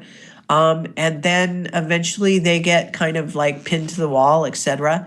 Good and bad, both. You have to understand it's going to be a huge mixture. Yeah, I have the same problem on the Fade to Black YouTube channel. I've thought about, not just I, but we have thought about turning off the comment section so many times. We have so many videos, so many comments, and the yahoos that come in, I have warned everybody, we have warned, and the producers here that have control over the YouTube channel. We say it all the time. Keep it clean. No personal attacks. No personal attacks on guests. You want to call me a fat pig? That's up to you. I don't care, but don't attack my guest. Don't no bad language. No racist stuff. I don't want to hear religious stuff. Don't go there. But I'm all about freedom of speech. Right. And every time I go in or somebody here, I don't do all of it. I just do a small portion of it. But if I catch anything, or if somebody does and it gets deleted, I'll inevitably get a piece of email. Oh, dude, you're censoring. You're all about freedom of speech. Dude, I make it very clear. Kids read these. Families read these. And you're going to have parents of people who I interview, sisters, brothers. Mm-hmm. All I can tell you is, the story was just, and I've had other things go on, whistleblowers who come, they pour their heart out to the world, and then they get back this, complete dreck. It's not fair to them. First of all, it's not authentic. If it was authentic, I might actually think, okay, some people have a legitimate gripe. For the most part, nonsense. Just terrific amount of nonsense in there. Somebody just tweeted, Jimmy, talk about freedom of speech. Let her drop the F-bombs, man. Oh, it's yeah, no, but it's not, I got freedom of speech right to me, my email's all over the place. My I've got like 8 Facebook pages. I mean, just say whatever you want, but leave the, I don't want to do it to the people I interview. It's just, it's too creepy crawly out there. Too many plants. How have you developed the thick skin? I can only imagine early on, because we all get shocked with it. I went through it. All of us in this position go through it all the time. I don't know how George Norrie puts up with it. Oh man, but or any other, anybody in ufology, you're going to get that, or on the fringe. How have you developed your thick skin, and how did you feel? How much sleep did you lose the first time it happened to you? Because you can cruise along and everything's cool there for a while, but then all of a sudden you read that first salacious, crazy, bad worded thing. Do you lose sleep? Not really. I mean, I sort of come from a Northern California, someone said I can say that word, fuck you kind of attitude. Right. Since day one, I was a rebel. I was rebellious in school. I used to talk back to my teachers. So I had a totally different attitude when I came to Hollywood. I did not, fit in. I was not the norm because, people in Hollywood learn to kiss ass really quickly. I was not like that. Consequently, I didn't go too far here. But at any rate, I have to say that I've always had a personality that people have made clear they are not real pleased with all the time. So it wasn't a big shock. I could say that people loved to hate me in the early days, especially. I mean, just going for it, really, just going for it. And actually, I got a kick out of it, I have to say. I don't know. It's just stupid, and some of the stuff is so ludicrous. I mean, it was amazing. And then eventually some people who, it's really interesting. Some people did a complete about face about, sometimes it took them a couple of years, and they wrote me these heartfelt apologies for bad-mouthing me, saying they finally get it, and thank you so much for your service, and now I understand why you are the way, blah, blah. And that was nice, right? That was nice. But I still don't, I understand, okay? First of all, we're pushing buttons. We're pushing the envelope. And I'm not, I'm not a kiss ass. I can't, do that. And I do challenge my witnesses. I've had military guys say to me, if you talk to Bob Dean that way, I'm going to come down there and kill you or do this or that for you. And little did they know that behind the scenes, Bob Dean loved the way I talked to him. Loved it. Gotcha. One of my all-time favorite people and just the most delightful man. But he wasn't a kiss ass either. And he was a drill sergeant. It's still one of my best. I've seen that Bob Dean interview so many times.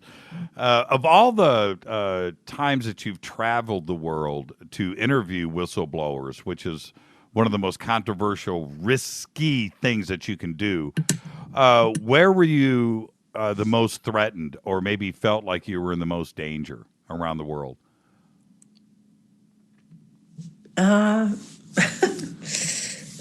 Interesting question.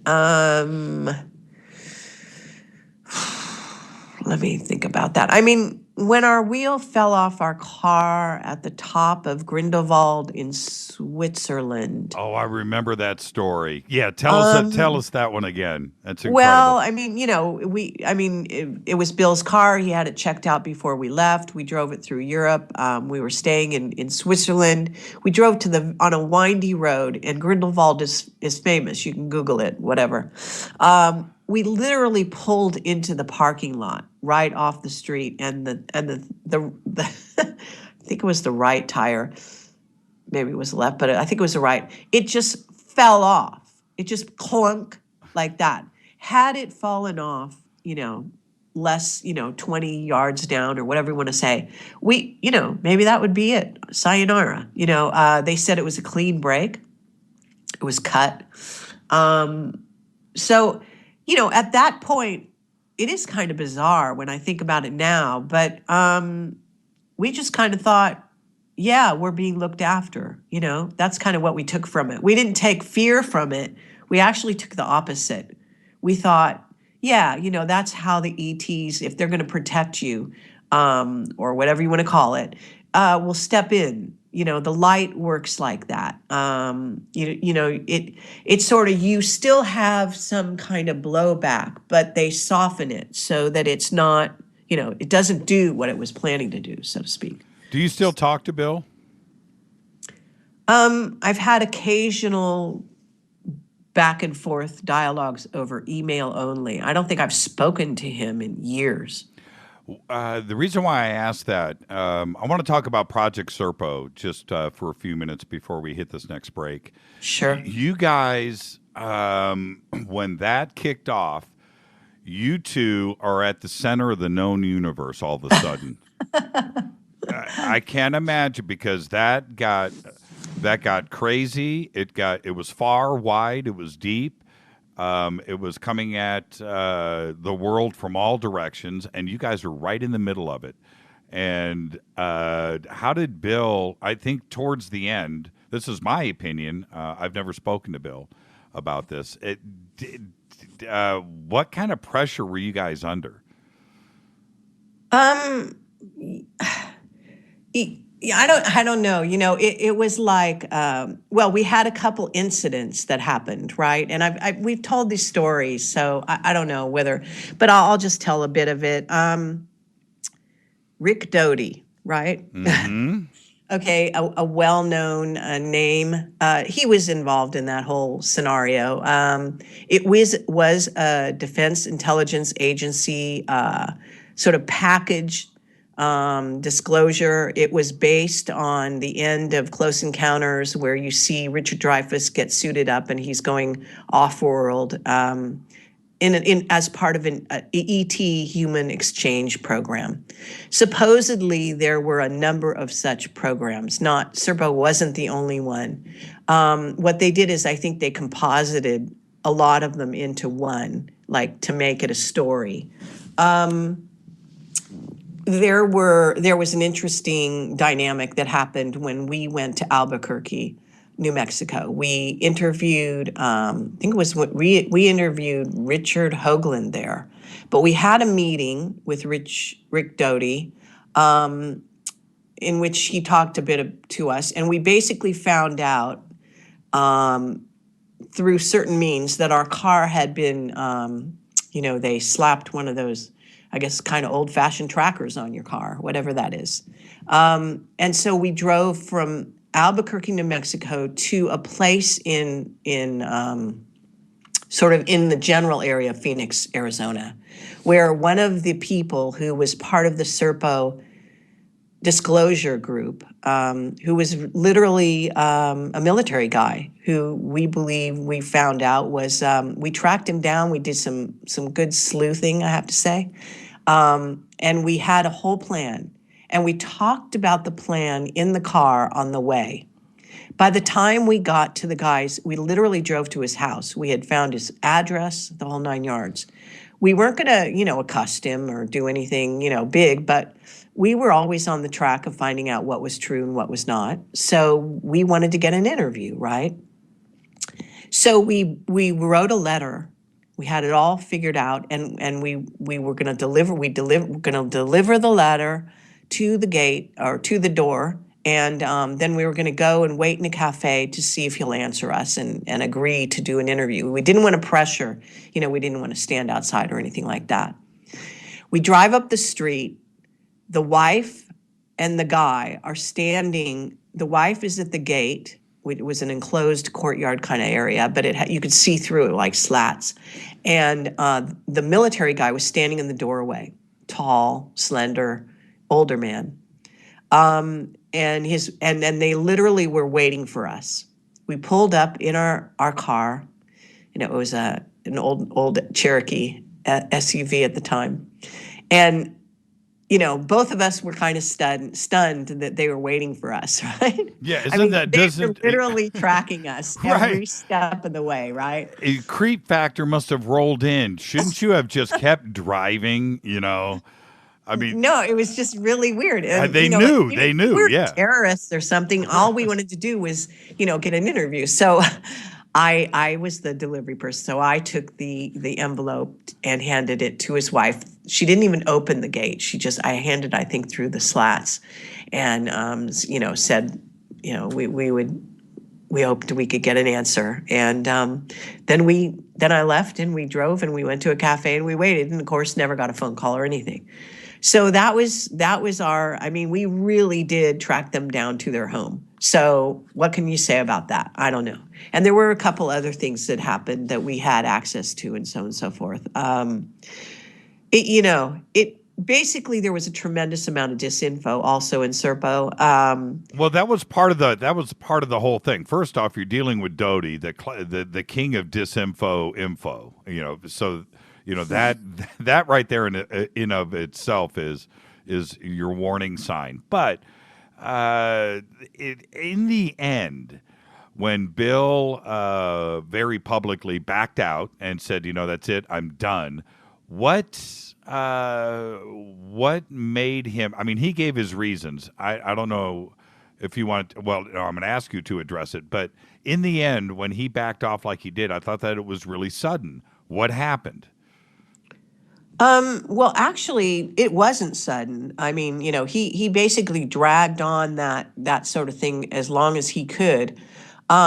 He was kind of the go-to guy, but he had nothing to do with it. You know what I'm saying? Mm-hmm. I mean, he built a website, right, collated the information, and then he became the guy that would speak about it publicly and also was sort of, he did get hit on by a lot of intel agencies during that time, who wanted to talk to him, I think they were sort of basically sussing him out. He had some nice dialogues with some people. Don't know if I should really name names, but scientists, high-level people. There were people involved in the Serpo thing and surrounding the Serpo thing that were a lot of intelligence agencies, a lot of members that were sort of also in Victor's news group, which is where we originally connected. But what had happened during that time is that I did interviews with Bill initially. That's how we met, right? And then we became partners to work on Camelot, and working on Serpo at the same time. It became like an old dead horse that you never got a straight answer. Right. Mm. And at a certain point, he was just sick of it. We were both sick of it. We did go down the exciting, we did find some pay dirt, etc. But at that point, when you reach, you go in all the way and you're literally right there and you still can't get, jack all, you can't really get a straight answer. It's just, what do you do? Well, in the end, the conclusions, and I go back once in a while, maybe once a month, every couple of months, and I go back to the website to see if something is there. I do it all the time. I've read every single syllable on that website. I've read every posting, every response. I've read everything since the very first one. That being said, in the end, was it just one complete, because it was alluded to in the releases that were there, was it just one complete disinfo project to find out who was leaking information from inside the shadow government? Is that all that Serpo was?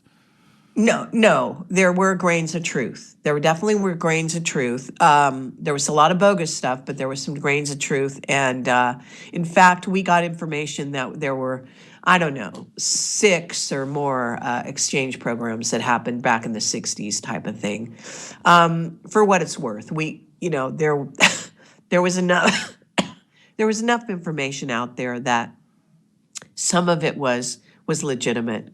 I don't know if the planet's called Serpo.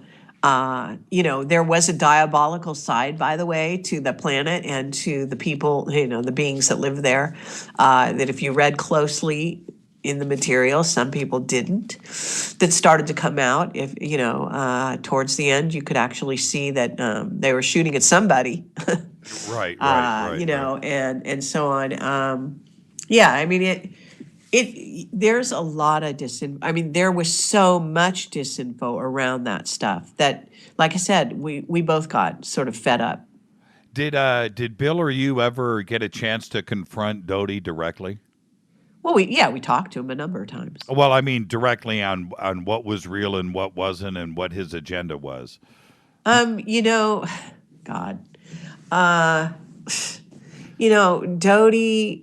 He's doing a role, he's doing what he has to do. I think, he's a patriot. He believes in what he does. I wasn't real pleased with his role in the Benowitz situation. So I had kind of, I guess, a sort of colored view of his role from early on, because I basically believe that I think he even admitted it at the end. They made the guy go crazy on purpose. Oh, yeah, no doubt. So, he has no regrets I don't think he has any regrets about anything. And, I've talked to so many people about him that have talked to him directly, and he just felt like he was doing his job. And that's wrong. But I think he also told us to our faces that he believed, that there was at least a portion of Serpo that was real. That's the party line he gave us. So was he telling the truth? I don't know. I know. I'm not going to go there. Well, you can't. How can you? I'll say this. You know what? I need to talk to you about him off of the air. There's certain things I need to say that I can't really say right here, right now. It just wouldn't be right. But when you are dealing with the master guy, that was his whole life, was spreading disinfo. Certainly what he did to Paul, I think, has made Richard Doty the most hated man in ufology. That's for sure. Despised. But yet, I just don't think if I was able to ask him a direct question like that, which is, dude, do you have any regrets? Do you have any guilt? And I think the answer from him is going to be no. And that's what's shameful. So I don't know what. Well, actually, I think I did ask him about Benowitz back in those days. And I think I don't remember exactly, but I would say that I would bet you that if you ask him today about that, he might admit that he had some reservations about how that situation was handled. I think he might honestly say he didn't think it was handled the best way it could have been done. And this is what's funny. Then you don't know what to believe even with that answer. Sure. If he says, yeah, man, I have tons of regrets. I feel guilty about it. I don't know if I would believe that, even though that's what I would want to hear. It's the boy that cried wolf, right? Look, that's his job. He plays, he does a role, and he tried to come across as authentic as he could in the meetings that I had with him, that Bill and I had with him. He had a lot more dealings with Bill than he did with me. Bill somehow, kind of, got more attached to these people than I did. So the question is now, as you look back at Serpo, do you wish now, and it's easy to do, hindsight is easy, but do you wish that maybe you stayed with it and stayed on top of it and continued digging? Or do you accept the way that Bill kind of, or the two of you just kind of, brought it to a halt and then backed off? I think we took it as far as we could take it. That's what I think. We decided that. We pushed the envelope on that one as far as we could go. And the disinfo was so thick and so ridiculous that, it was just time to move on. That was just the reality. So no, I don't think we didn't abandon it. It didn't feel like that at all at the time. In my view, there wasn't enough meat on the bone, so to speak. Do you know what I'm saying? There was some really bogus stuff, and there's more to the story here, that some things that I can't, I'm not really going to say. Maybe off the air, I'd talk with you about it, but I don't want to. I don't want to rake people over the coals and all that kind of stuff. But bottom line is, I think both Bill and I came to the conclusion that was terrific amount of disinfo, and that a lot of people were being taken down the garden path. There were elements of truth, fair enough, but, too much misleading stuff. With that, let's take a quick break, Kerry. Go get a drink. Okay. Let's take a quick break. This is Fade to Black, bespoke radio for the masses. I'm your host, Jimmy Church, on the Game Changer Network and KGRA The Planet. We are talking with the one and only Kerry Cassidy tonight. More with Kerry when we get back. Follow us on Twitter at JChurchRadio. Shoot me an email, jimmy@jimmychurchradio.com. Back right after this.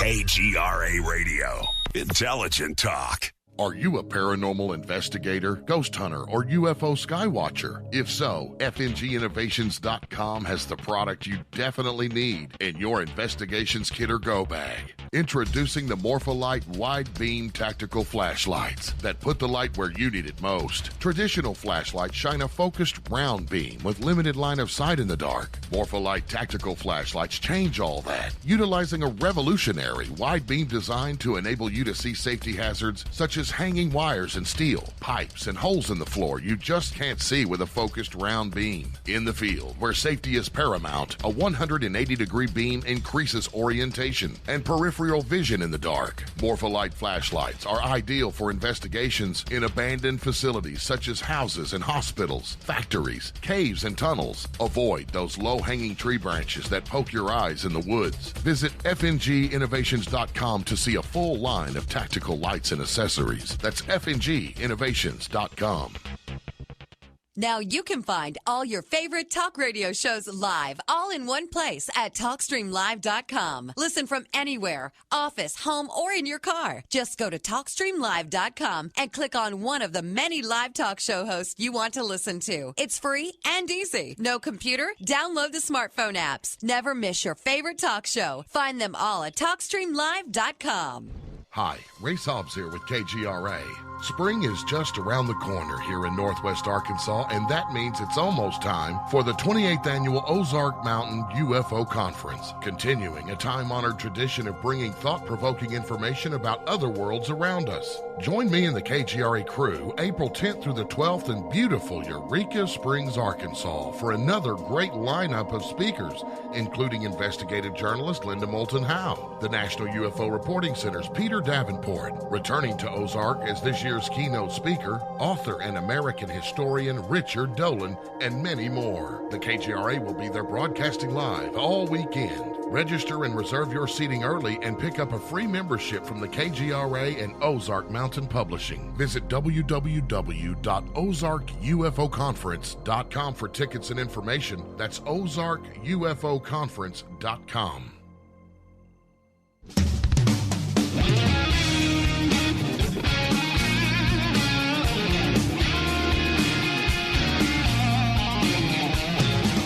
All right, everybody, welcome back. Fade to Black. Bespoke radio for the masses on the Game Changer Network and KGRA, The Planet. I'm trying to do my best Race Hobbs right now. The Planet. I'm your host, Jimmy Church. We are talking with Kerry Cassidy. And Kerry, let me throw this out there at you. You and I have talked about this so much, but let's just say this. Let's paint a picture. You're speaking somewhere. You're doing your thing, and I'm sitting in the front row, and then I'm the guy that raises my hand and says, "Kerry," and I hit you with this. When we're talking about the Illuminati, and we're talking about the banking system, and we're talking about world domination, and we're talking about an alien agenda. What's the one thing, the best piece of evidence that you would bring forward so I can go and feel better about this and start to investigate on my own? What would you tell me to do? I don't know. I've never been asked that. I just did. And see, and this is the thing. Well, the reason why I'm asking you like that is because that's the audience that you're speaking to. They're sponges. They want to learn, and maybe some are there for the first time hearing this, but that's my question. We have 3 or 4 or 5 crazy. When I say crazy, I mean that in a good way. But the secret space program and we have Mars and the banking system and the Rothschilds and an alien agenda. All of these are tied together. But if you're going to tell me to go and start my journey, where are you going to tell me to go first? Okay, well, if you put it like that, that's really like saying which whistleblower should you, no, seriously, should you start your journey with? I mean, that's the bottom line. Now, some people, and this is actually something we're going to do. We're going to try to create, I call it sort of the yellow brick road to enlightenment or whatever you want to call it. Basically walking people through, because a lot of people have come to us and said, wow, you've got so many videos, I don't know where to start. And so we want to give people an idea of where to start and where to, where the journey goes deeper and deeper into the rabbit hole. I think one of the sort of most user-friendly videos is the one with Bob Dean, because he's a military guy, because he was part of the Old Boys Network, because he is so much heart. And so, the guy is not lying, he's just all there. And so if I was going to, I would basically say probably the first Bob Dean interview is, disclosure in a box. This guy is not lying to you. He's dedicated his life. He broke his security oath out of anger because he thought you had a right to know, that you could handle the truth. So that's where I would probably send people. Now, if you want to be a little careful, put your foot in the water and all of that stuff, his wife, Marcia Schaefer, she has something we call, I think it was called Ground Crew 101. Right. Because she works with executives, and she actually sort of acclimates them to taking those two worlds, which is working in the sort of corporate America on the one hand, and then having some kind of exposure to this subject matter, whether it be through their own personal contact or psychic ability or whatever. They've touched on some things, they've found some things they can't explain. She kind of brings it together for them. So she's a great sort of counselor, person who helps people walk down that road in a very sort of, I guess you might say, logical. And she doesn't sound crazy. She's very, very human, but she speaks to the corporate world. So if you've got somebody like that who's more straight-laced, you might want to send them that way. There's other things. I mean, look, The Greatest Showman is John Lear. No doubt about it. He should get an Academy Award for, just for being a showman in his interviews with me. But there's so much. I mean, it's just, Dan Sherman, straight ahead guy. You can't imagine that this guy is lying. What's in it for him? You know what I mean? He's not somebody who seeks fame and fortune. He keeps a very low profile, very straight-laced kind of guy. People that love sort of authors. You've got a Rhodes finalist. You got Richard Dolan. We have a conversation with Richard Dolan that is very wide-ranging, goes very deep.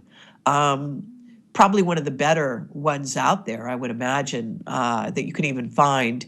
And he gives great speeches, of course, on his own. But he chronicles the national security state in 2 or 3 volumes. I think it's actually 3 volumes at this point. I'm not sure. He does it literally, takes every incident that was a major incident for years and years and years, going back to the 1930s or something, with all the details. I often recommend his UFOs in the national security state as just handbooks. You can't walk away from the material. The evidence is all there. It's all explained. It's really, a paint by numbers. This is what happened, Yeah, plus he and speaks it's all so well. military guys. It's all, he's an excellent writer. I would love? I would love Richard Dolan to read from that book as a bedtime story. I could curl up in bed and listen to him just read until I fell asleep and just listen to his narration. That would be awesome. Absolutely. Now, what tips your BS meter off? I mean, where do you draw the line? Well, it's very interesting how whistleblowers come to you, okay? So first of all, we don't seek them out. They have to find us. So that's number one. Yeah, all right? You can't go the opposite direction. No. Yeah, we're not recruiting here. It'd be impossible. Right. So that's not how it goes. So how do they come across to you when they write to you?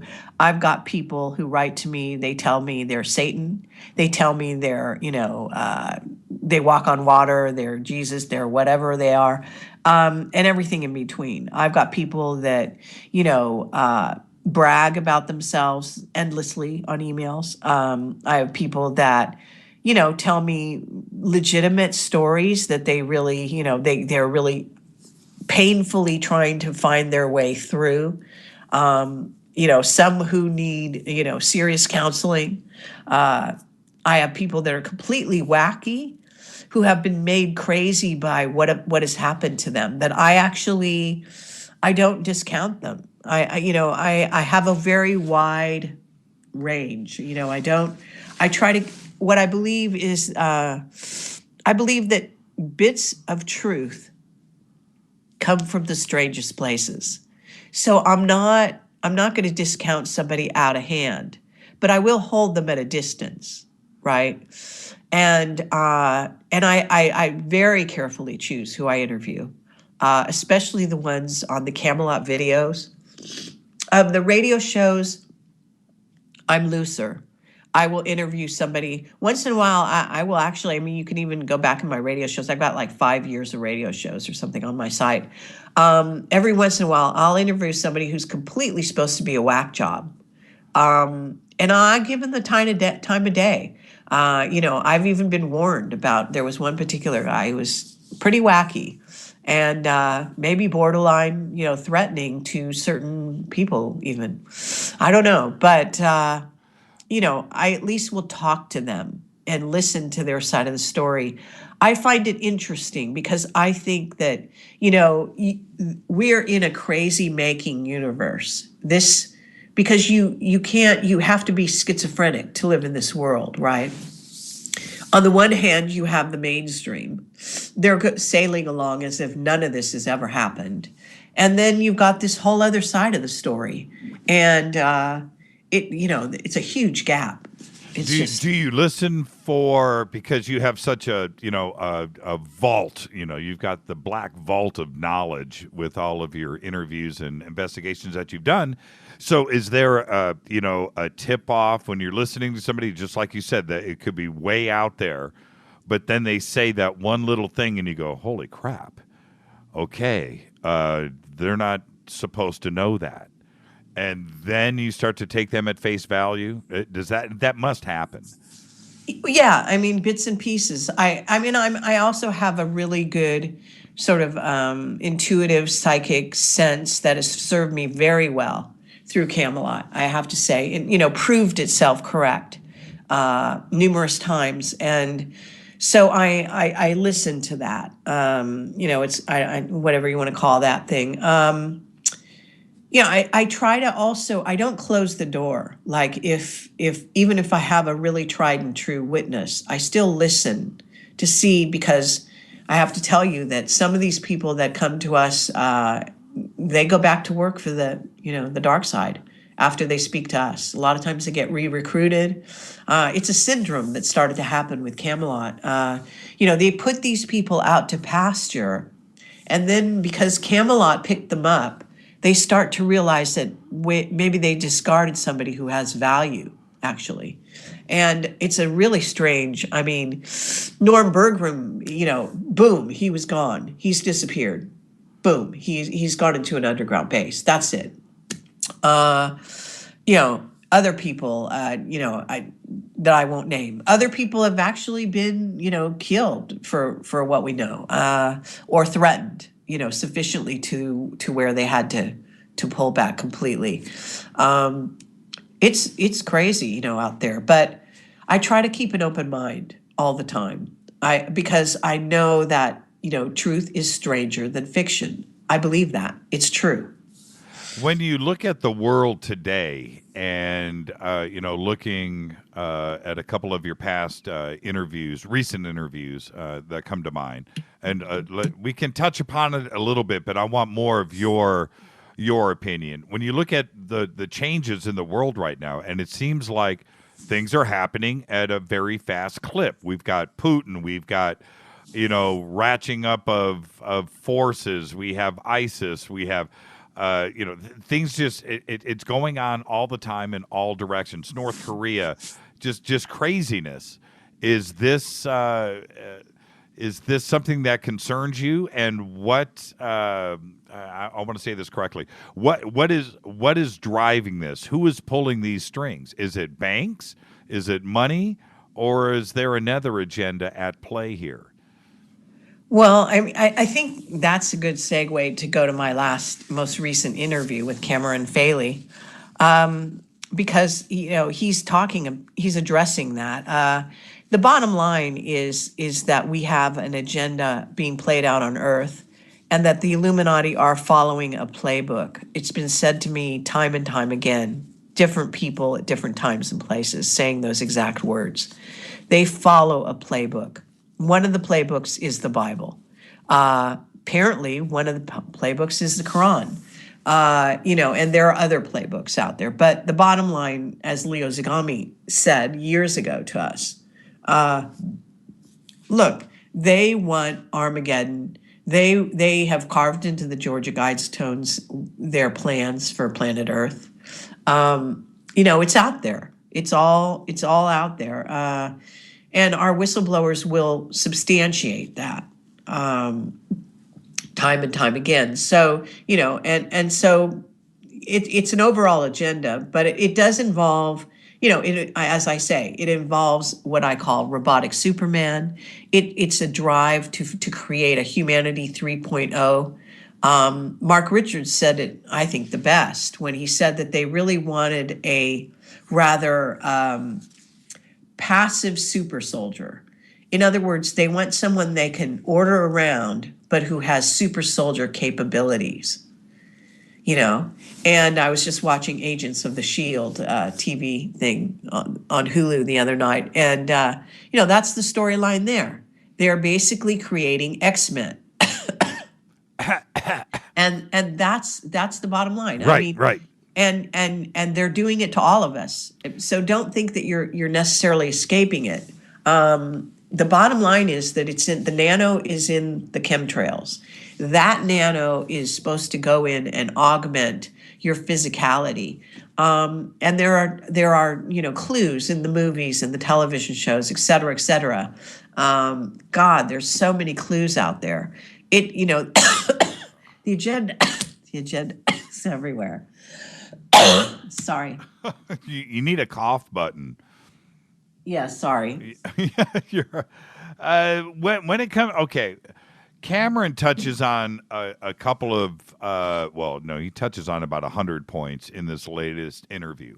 But one of the things that he ties together and drives home at the very front, which I think is a real eye-opener because this is something you can fact-check immediately. Number one, we have no clue about what's going on in the Middle East as not only as Americans, but Washington, D.C. in general. They don't have a clue. They don't have any idea about the religious aspects of it, which is a major part, the social aspects of it, and why one clan doesn't like another one, and why one clan likes another. We don't have a clue.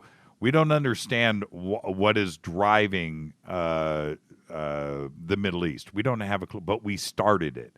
We caused the problem.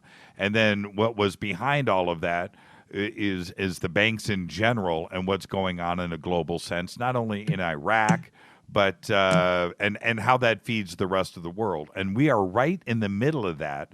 And then he brings up how that we're going to have a certain amount of economic growth and everybody's going to be happy leading into 2016. And then that's the drop dead year. When you hear that coming from him, how did you walk away from that in interview? Because I think most of what he has said in it is something that we haven't heard. We haven't seen it presented in such a fashion. And you do these interviews all the time, Kerry. How did you walk away from that? Well, first of all, let me say I did a preliminary. I spoke to the guy on the phone for 4 hours before I interviewed him, weeks before I interviewed him in person. And he's very well spoken, very erudite, very well studied. So he knows his material. He's also extremely experienced. He has literally been in the places where he's been. And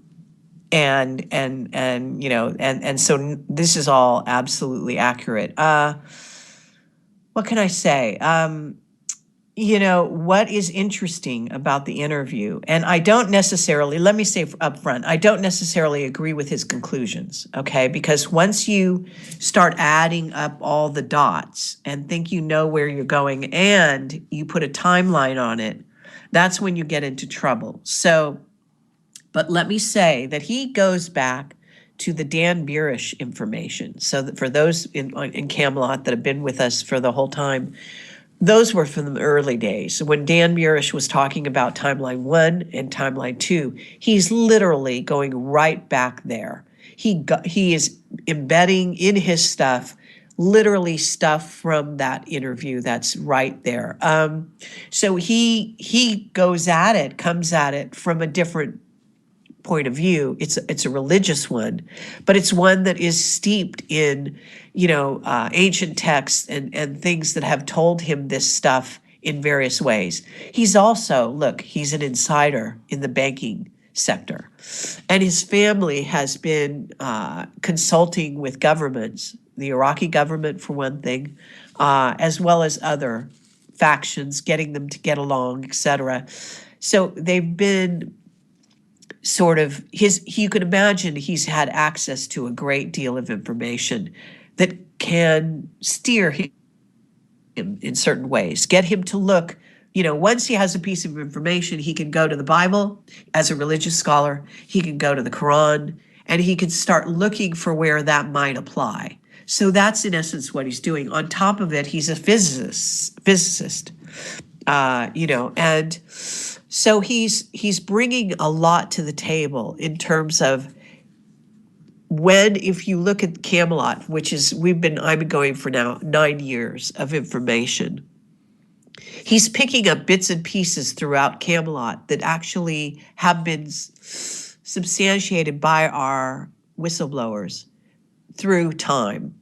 So there are some very good, solid points within what he talks about. He also has quite a deep spiritual understanding, and he's quite eloquent in terms of talking about timelines, what in essence are fulcrums or milestones along the timelines that cross over all the timelines and unite them in a certain way. Large events that even Courtney Brown and his remote viewers acknowledge is the way it seems to lay out. So there are places where it dovetails with my prior witness testimony, and I look for that. We always look for that to see if there's places where it comes from a completely different direction, but it seems to dovetail.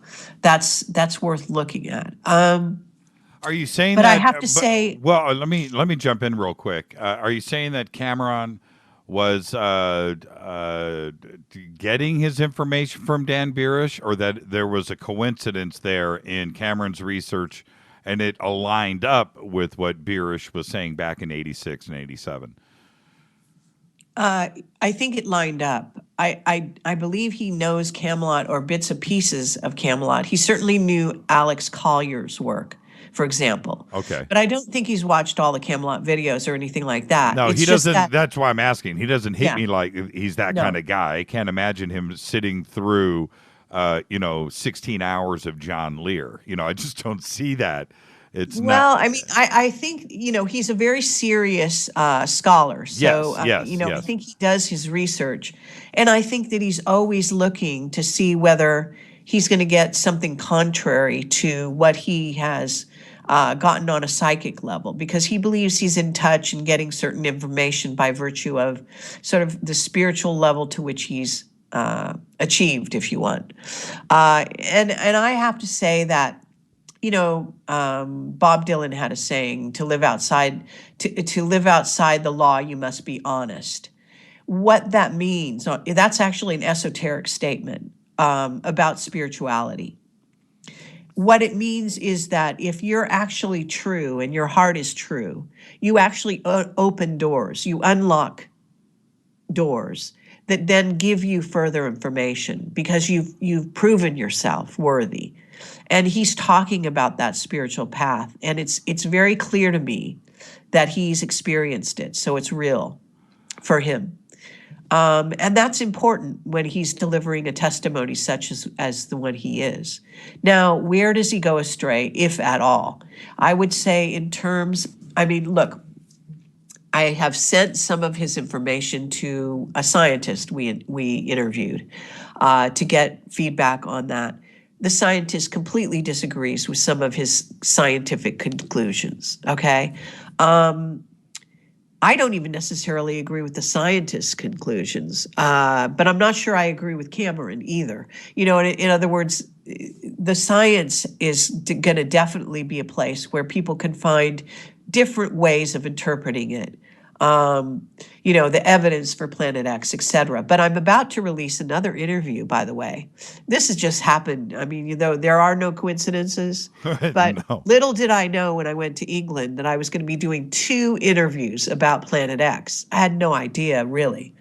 I knew I was going to interview Cameron. It just never occurred to me that I'd get a second interview. And then it happened with Andy Lloyd, who I'd interviewed years ago about Planet X. And he comes across much more straight-laced. He's not a religious guy. And so it's a whole different ballgame, but I'm going to release that in a few days. Putting the 2 side by side, you really have to look at it. When you look at the Quran and you see this thing about red dust, and he pinpoints, he says, there's a saying in the Quran that says the people will be playing games. Well, hey, you could say that about people anytime, anywhere, right? Yep. So it's very hard to say, well, that means it's going to be the Olympics. That's where you make a jump. Right. Okay. Right. But I have to say, on the other hand, we have witness testimony behind the scenes that have been talking about something that could involve a pole shift. There's preparations going on, underground bases, etc. The FEMA camps, the this, the that. Everyone knows, the whole litany of stuff. There appears to be something. Of course, Ed Dames would like you to believe it's a kill shot from the sun. Sure, there could be a CMA from the sun. That could be part of the package, perhaps. We don't know what's perturbing the solar system. We know it's being perturbed. We don't know how many bodies are involved, and some may be cloaked, and so on. I mean, there are a lot of questions in this area. So I don't think the questions are all answered by Cameron, but I will say that he does a very good job of giving an overview and giving his information. And I have to say that it's likely that he does have some insider information steering him as well. Where's he getting his info? Well, that's what I'm just saying. Yeah, I mean, it's coming from his religious texts, right? His background in physics. He's been studying this for 20 years. Mm-hmm. The Planet X thing, right? He started down a trail. Andy Lloyd is the same way. He's been studying this for about 20 years. Bob Dean said 2017 we were going to have Nibiru come through. I've got testimony that goes through. We had our car broken into at the Milan airport after we interviewed Luca Scantamburlo, who was reporting from Cristoforo Babbato, who was a journalist in Italy, who had gotten contacted supposedly by a member of SIV, the Italian Secret Service. And the man had supposedly given him a video. And for some reason, I think that the people felt what happened is Cristoforo Babbato was ruined as a journalist after that, after he went public with this information. He couldn't even get a job. I mean, he was penniless. He was in terrible straits. Now, I hope that's changed since these days. But when we wanted to interview him, but he wouldn't even talk to us at that point. But he had talked to Luca, and Luca Scantamburlo was an investigator. There's a lot of evidence of something. When we come back, this will be our last break of the night, if you don't mind. We'll go ahead and get this out of the way. When we come back, I do want to talk to you about 2017. It seems to be, I don't know if we're if we're reliving 2012 all over again and the hysteria leading up to that, or 1999 and 2000 and the meltdown of computers worldwide. I don't know if that's where we're at, but it does seem that 2017 is the magic year that everybody's talking about. And with that, that's exactly, Cameron is only off by 6 months if that's the case, right? So yeah, right. We'll talk about that when we come back. This is Fade to Black, bespoke radio for the masses. I'm your host, Jimmy Church. More with Kerry Cassidy right after this short break. Stay with us.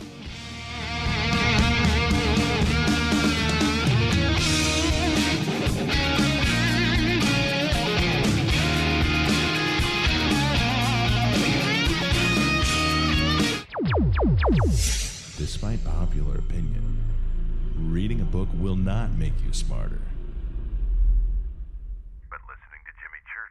Attention, all Fader Knots. Studio Dome has a special deal on their SD1 Bluetooth speaker. Just go to jimmychurchradio.com, click on their banner, enter the promo code Jimmy, and you get $40 off and free shipping on the SD1. It's voice activated, comes with a USB antenna, cables, and a carry bag. Never listen to your phone, tablet, or laptop speakers ever again. It's the only way to listen to Fade to Black. That's jimmychurchradio.com, Studio Dome banner, promo code Jimmy. Go Beckley Teppy. Erica, Brittany, Gabby, and you're listening to JimmyChurchRadio.com. The station that talks the net. KGRA Radio. This is Jimmy Church of Fade to Black. May arrives soon, and with it comes another Contact in the Desert. So join me in Joshua Tree, California, for the 3rd annual Contact in the Desert Conference being held May 29th through the 31st. 2015 brings another awesome lineup of speakers, including publisher of Legendary Times, Giorgio Tsoukalos, New York Times bestselling author David Wilcock, journalist and conspiracy expert Jim Mars, former head of UFO Project for the MOD Nick Pope, investigative reporter Linda Moulton Howe, author and contactee Travis Walton, UFO historian Richard Dolan, and many more. You don't want to miss this. Fade to Black and KGRA will be there broadcasting live May 29th. Just visit contactinthedesert.com for tickets and information. That's contactinthedesert.com. This is KJCR at JimmyChurchRadio.com.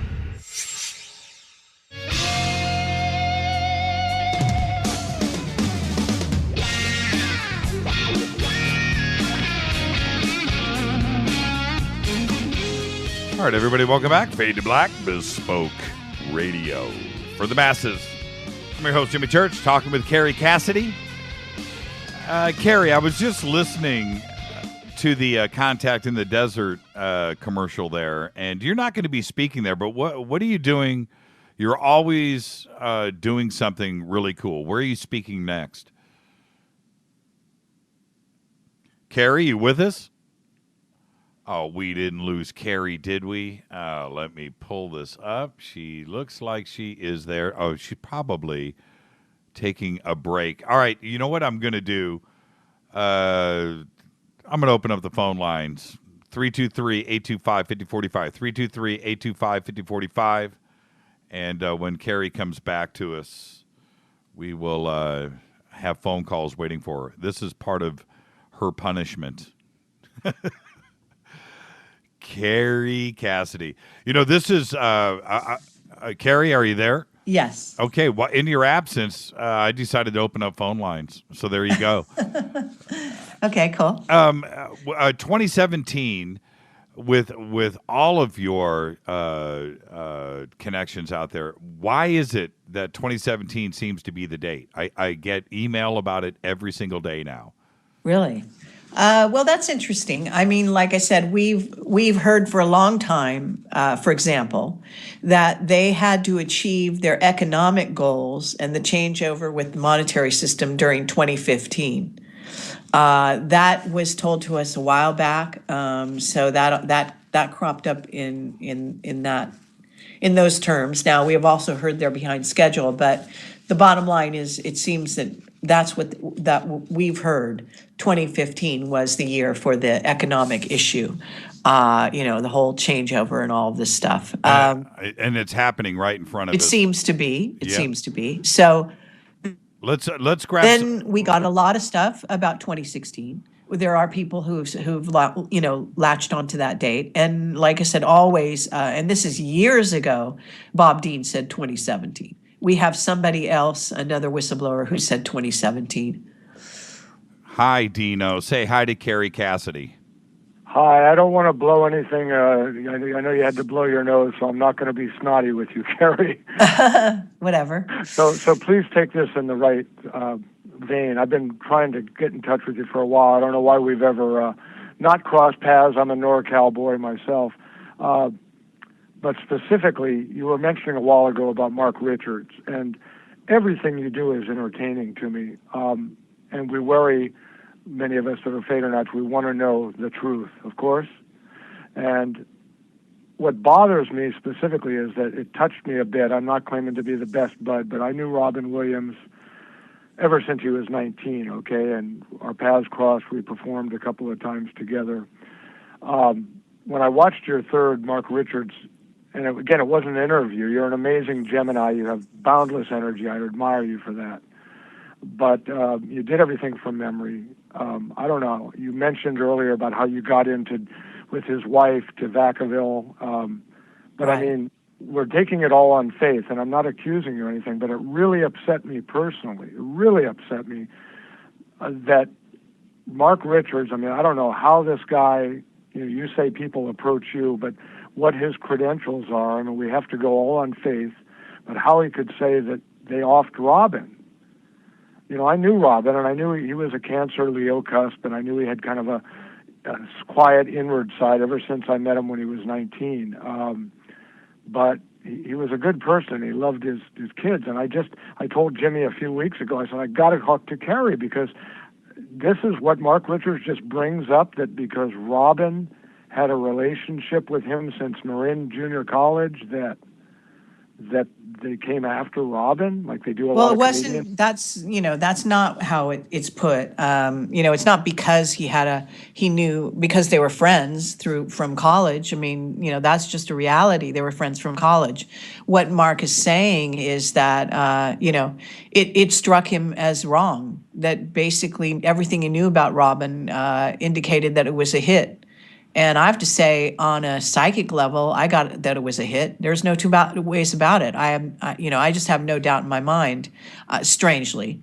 Now, you don't want to believe that they would try to take him out. I mean, they're taking out comedians. I guess Joan Rivers. There's a whole thing going on right now. They started attacking journalists. Mold, right? Right. Excuse me, but that's because they take us out of the matrix. They take us, they tweak our consciousness so we're not just going with the vanilla stuff. I understand that, but I have, and I don't want to spill too much because we're on the air, but I live local enough that I felt like I wanted to approach. I don't know his third wife, but I know where she is, and that if I could get her in the right mood, I would like to ask her, because I have a bit of information about a certain bumper sticker that he had, that a local person who was quite a character for years around the area here was putting these bumper stickers out about 5 or 6 years ago.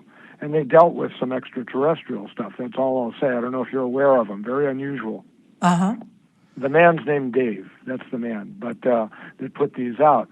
There's still one up in Mill Valley, California. I don't even think the store owner knows. It's down below a window. I saw it just the other day. That makes me believe that maybe there is something to this, because while this was one subject I never talked with Robin about, I would have, because I've become a lot more engrossed in research in it in the last 2 or 3 years. So I don't know if I would like to pursue it further and find out if his wife really was the last wife, putting a wedge between him and the stuff. Dino, thank you for the call, my brother.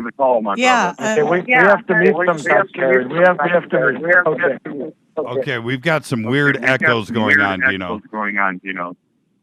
Okay, he just hung up. Hi, you're live on. Oh, this is this other call. You need to turn your radio down. I don't have my radio turned up. I'm on my phone. Okay, we've got a weird echo going on. Can well, you hear that's me? probably because we're talking about Mark Richards and Robin and everything.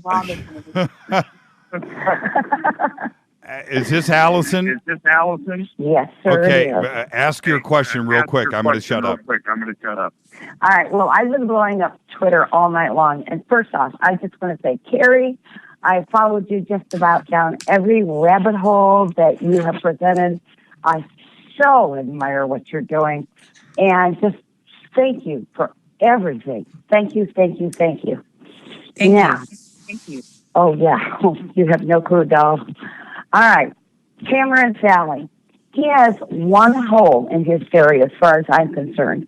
And I'm not sure if you're familiar with the Electric Universe theory and the Thunderbolts group. Have you ever heard of them? Yes. Okay. Jupiter was our hello. Mm-hmm. Okay, good. I'm sorry. I got a beep on my phone. Jupiter was our brown dwarf, and it came through centuries ago, and it did exactly what they say it's going to do now. I don't see how that's going to happen because Jupiter has found its place within our solar system. It was captured by our sun, and I think that was his only home in his theory. And I was wondering what you thought about that.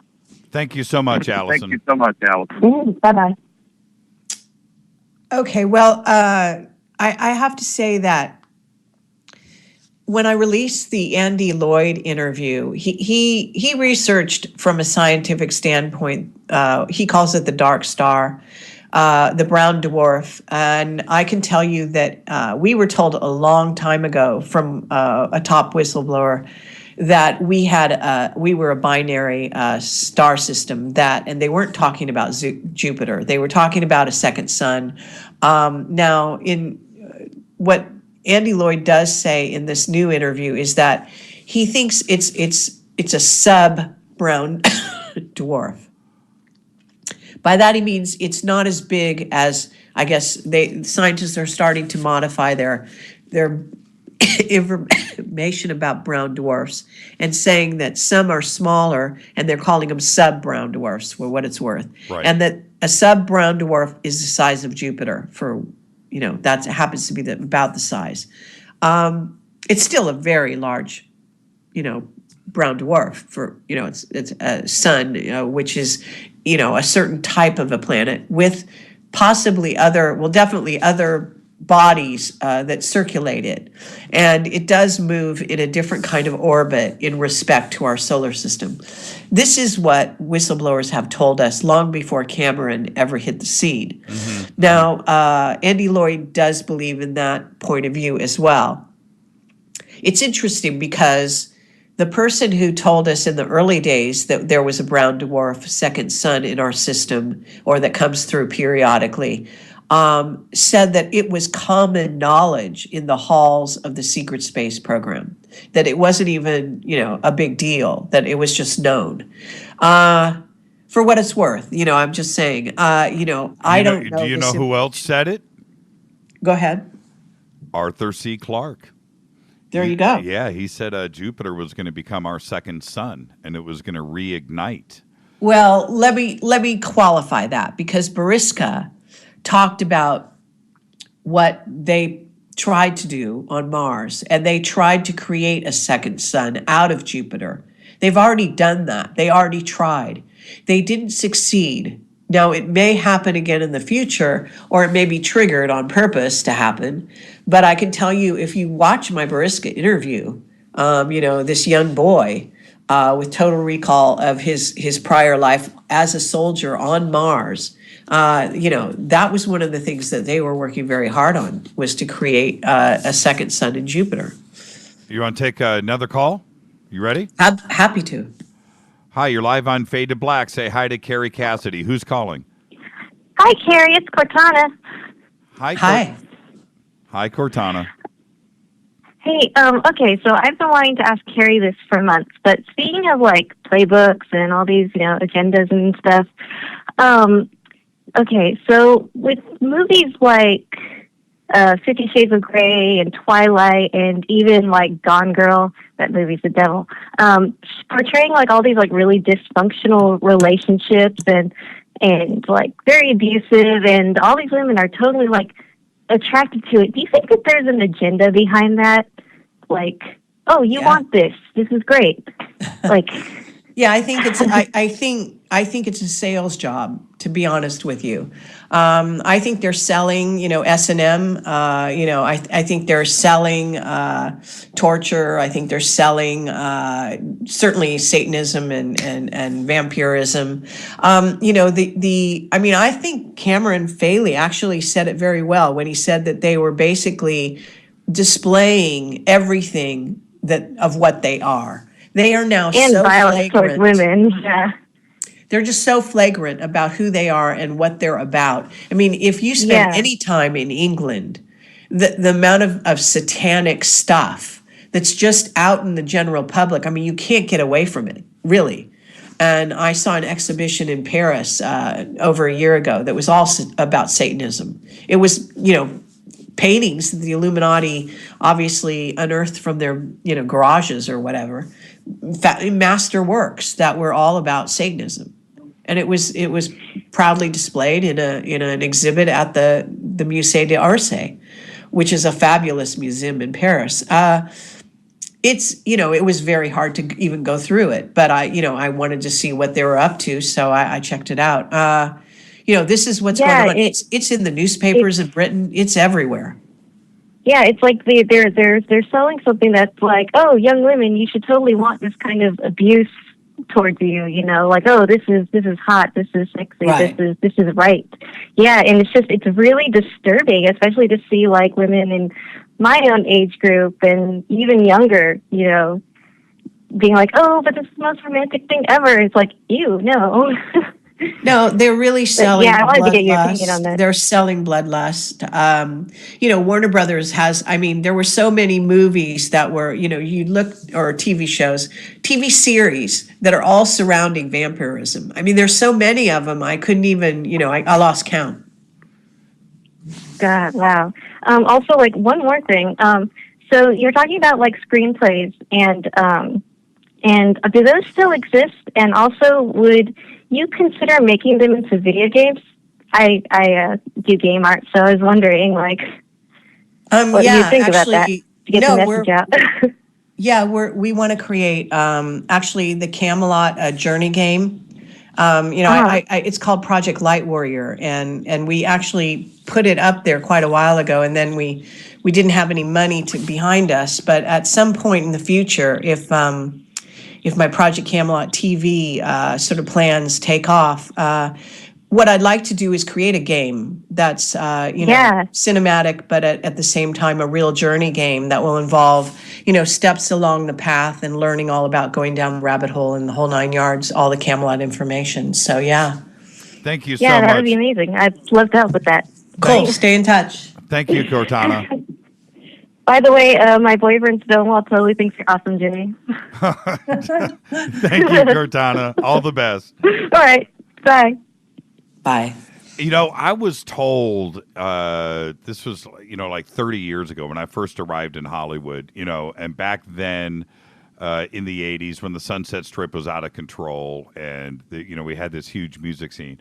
I was told then by, well, it doesn't matter who it was, that there was this whole thing going on in Hollywood to be careful. It's in the film industry, it's in the music industry, and just don't believe anything that you're told. Just ignore everything. Do your own thing. And I was like, well, what do you mean? No, man, you don't understand. I'm just telling you to be careful. And it was just an eye-opening thing for me. And here I am so many years later, and it just seems like that's exactly what's been going on. Let's grab another call. Hi, you're live on Fade to Black. Say hi to Kerry Cassidy. Hi, Kerry. Hi there. Hello. Oh, hello. Good evening. This is Eduardo. I have a quick question. From all your years of interviews and investigations, have you been more, satisfied or disappointed in your findings? And, Jimmy, you're the man. Thank you.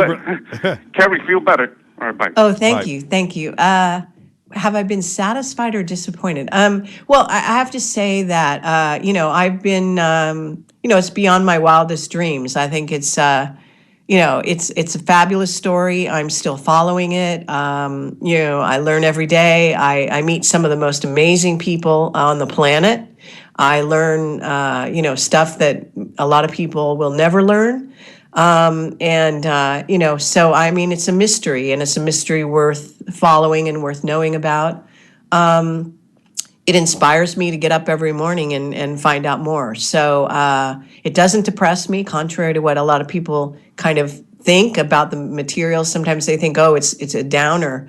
But actually, it challenges me. I think that we are here to save humanity and to save our world and to preserve our sovereignty.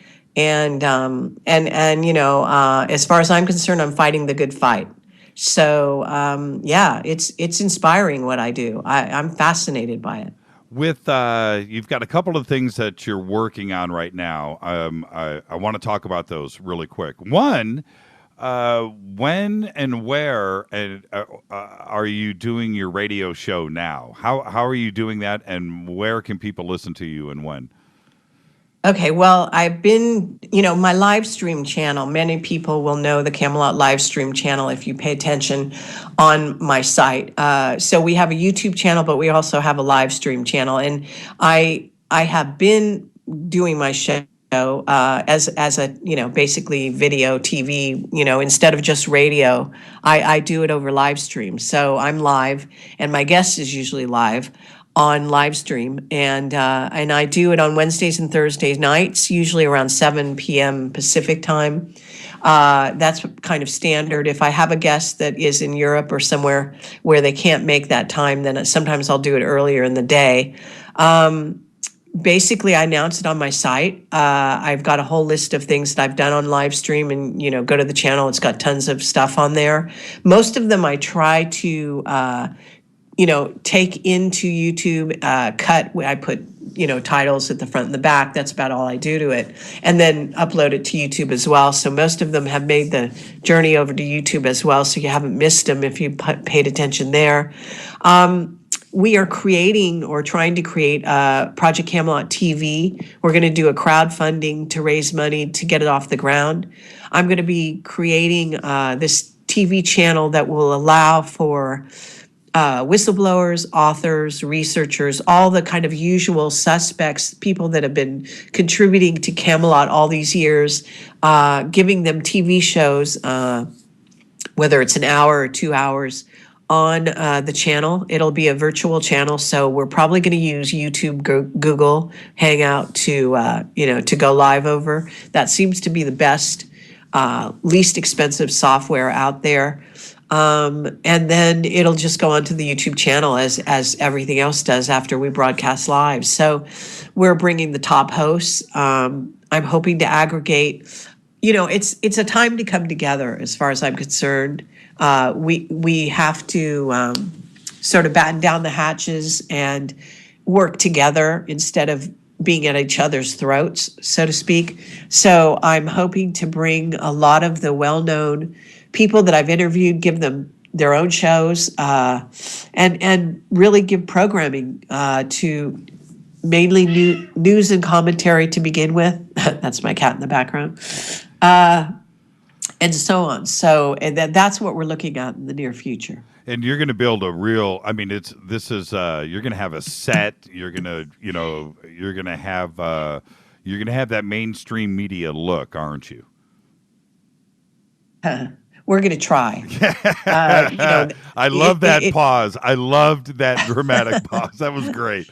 But yeah, you're taking it very serious, and I think it's ambitious.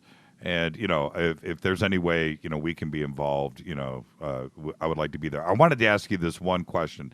All of your whistleblowers have had their face on camera. If somebody came at you and said, look, I'll talk, but you can't show my face, you're not interested in that? Would you do that? No, I do that all the time. I've never seen it. One of our first interviews was, my cat is going crazy for some reason. But it was with a whistleblower called Mr. X, who had his back to the camera, and you just saw his silhouette, and he had we altered his voice. That was one of the first interviews we ever did with a whistleblower. But wasn't that Bob Dean? Tell me the truth. No way. In fact, Mr. X was killed, and we believe he was killed. He died in some suspicious circumstances. I get testimony from behind the scenes all the time, if that's what you mean. Henry Deacon in the early days would never go in camera. It took years before he was able to, get the courage to come up. And it was actually, he went on stage to Brian O'Leary, the extra astronaut who was supposed to go to Mars, when when he was in Switzerland doing a conference. Henry Deacon, for the first time, went on stage to back him and basically say, yeah, free energy is real, and this guy's telling you the truth. That was a very selfless act. And that was what propelled Henry Deacon to get an invitation in which they flew him to Barcelona, where he spoke to the exopolitics, or where he wasn't supposed to speak, but as it happened, he went on stage after Bob Dean did his presentation, and I accompanied him, and he actually announced to the world he'd worked on Mars. They asked us to leave the stage. They didn't want to hear anything more about it, which tells you about what really goes on when people say they're organizing conferences. A lot of the conferences are run by people that want to control the release of information. They don't want real information out there. What's your cat's name? Well, his name is Talu, which means great spirit. We can hear him. Yeah, I know. Yeah, he is. No, is that him purring? Yeah. Yeah, he is as loud as you, just so you know, the entire universe. Yeah, let me throw a question out. What did she feed you today? Is she nice? Let's see. Yeah, my cat is gigantic. Yeah, he is. He's huge. He's just amazing.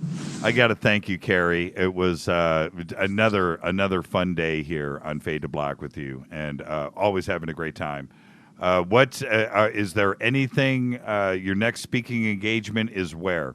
Is it in this country? Are you going to do something in L.A.?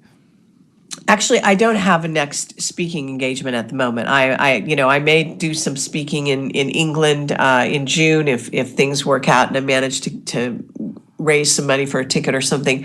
At the moment, I'm concentrating on trying to get this crowdfunding off the ground for PCTV, as we're calling it, Project Camelot TV.